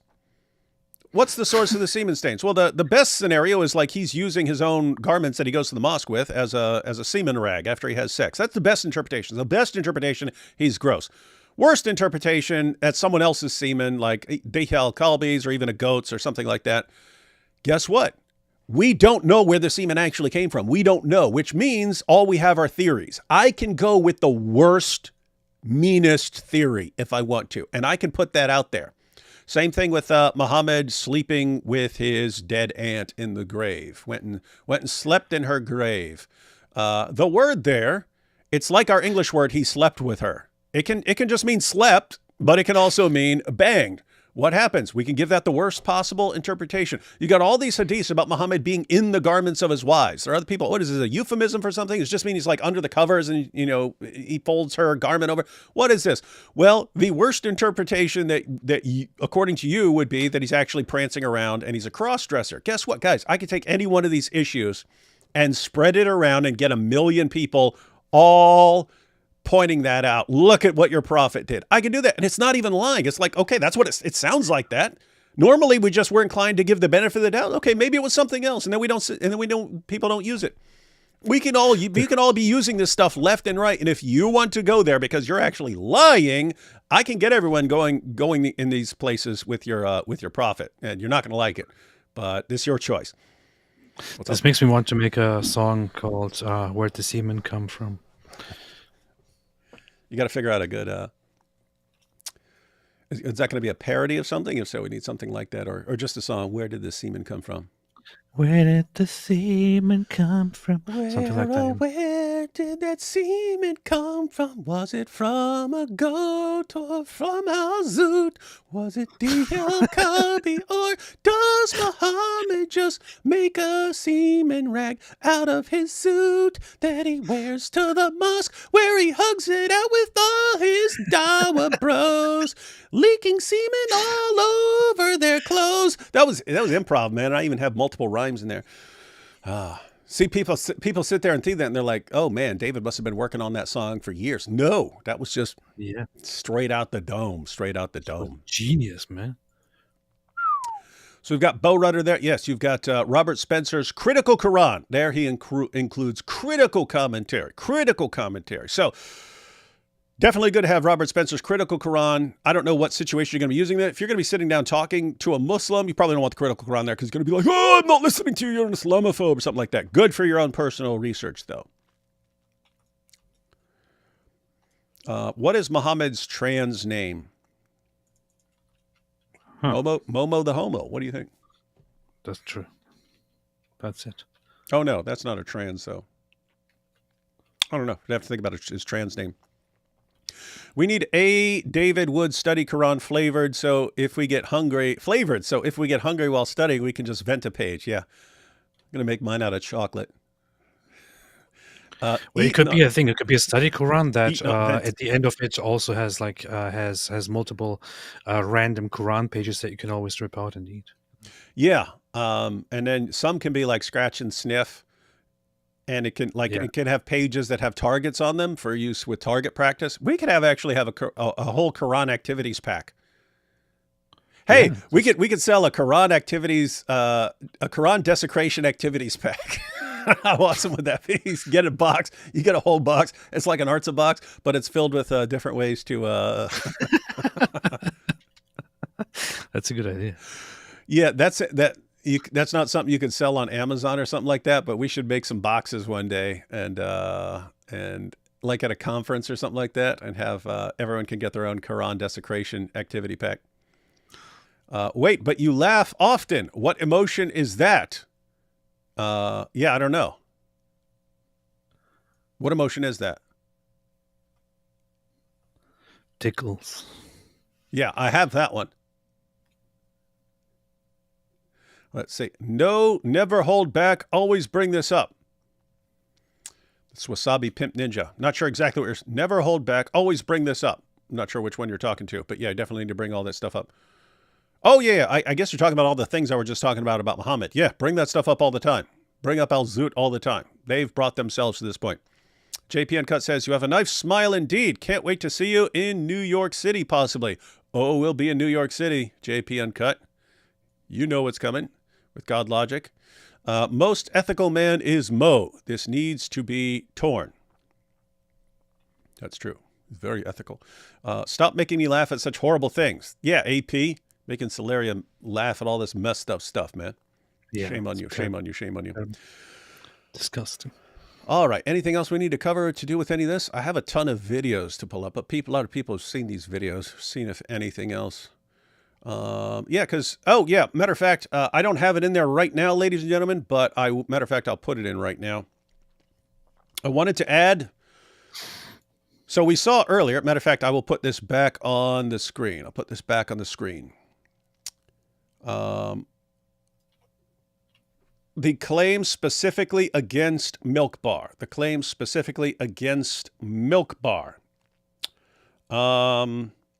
Let me see if I can get this. So we've got this lawsuit. I should add the lawsuit as well, but I want to get this up. All right. I'm adding to the description a thread, which is MilkBar taking screenshot of all of these accusations and then sending people to what he actually said or the video he actually shared, so people can see how absolutely insane this is. It's like, here's a video proving from Andrew Tate and Tristan Tate's own words exactly what I'm saying is true. And then the lawsuit is, oh, they said this about Andrew and Tristan. Oh, this is so evil. They should be sued. This is defamation. So I'm adding a link right now. Thread showing MilkBarTV is right about his claims. Going to add that. Just so I would encourage everyone, he's got videos. He's got videos, which is basically the Tates admitting exactly what he's accusing them of. And then they're suing him for defamation over this stuff. So that's how screwed up this stuff is. Anyway, just wanted everyone. So you see these 9 accusations here. These are the 9 accusations against MilkBarTV. And just shared a link where he shows what all of these accusations were, and that he is completely correct in what he has said, and therefore that this is bogus. I would encourage everyone to share that thread. If you're on X, share that, spread that around. Also individual points. Like if you go for point number 5 and say, hey, Murder by Crayons and MilkBarTV said this about the Tates, and Tates are suing them over this, but look, here's the video proving them correct. All this stuff helps. So guys, they're basically, there are those of you who can contribute financially to the lawsuit so they can fight this in court and not back down. This is for the good of the future of humanity. Keep in mind, Tate needs to be exposed. This is a must-win situation. You can't back down from this. These guys must not lose at all costs. These guys must not lose this lawsuit. The world's going to be very, very bad if Tates can get away with silencing people at this level. So they have to win that. So if you can chip in, again, most people would have no problem chipping in $5 or something like that. If a bunch of people do that, then get the lawsuit covered really quick. So chip in if you can, but even if you can't, you should be sharing this stuff. So you can at least share a link to the lawsuit and what it's for, something like that, but also the stuff exposing Tate. So help out MilkBar and Murder by Crayons, sharing their content, spreading it around. People spreading the content around is what helped get the attention of actual, some important media personalities to share that even further. So do whatever you can, do whatever you can. Must-win situation, must-win situation. Let's see. Arctic Base says, here's a little something from my favorite cam girls. Yep, we'll pass that on to all the cam girls. Now I want to make an origami cross out of Quran pages. Yeah, send me what you come up with. I mean, yeah, send me a picture of what you come up with, Judas. I hadn't thought of that. The closest thing I made to that was my Kuranagami Star of David Christmas tree topper that I gave to Issa back in the day. Well, you gave it to Issa? Yeah, I gave it to him during my debate with Robert Spencer at DebateCon. That's funny. I actually announced it at the beginning, and I said, "Hey, Issa's really cool. Issa's cool. He's got one parent who's Jewish, one parent who's Muslim, but he really acts like a Christian a lot. So to celebrate all the diverse religious influences on Issa, I've made him a Star of David Christmas tree topper out of a page of the Quran." And he came and I said, "Now come get it." He actually came and got it. That was funny. Issa's super cool sport. I know when we were at DebateCon, I was wearing a name tag that said Allah on it, and I was kind of worried because he's kind of technically a Muslim, but he came and he started cracking up. So yeah, he was like, "Dude, this is hilarious."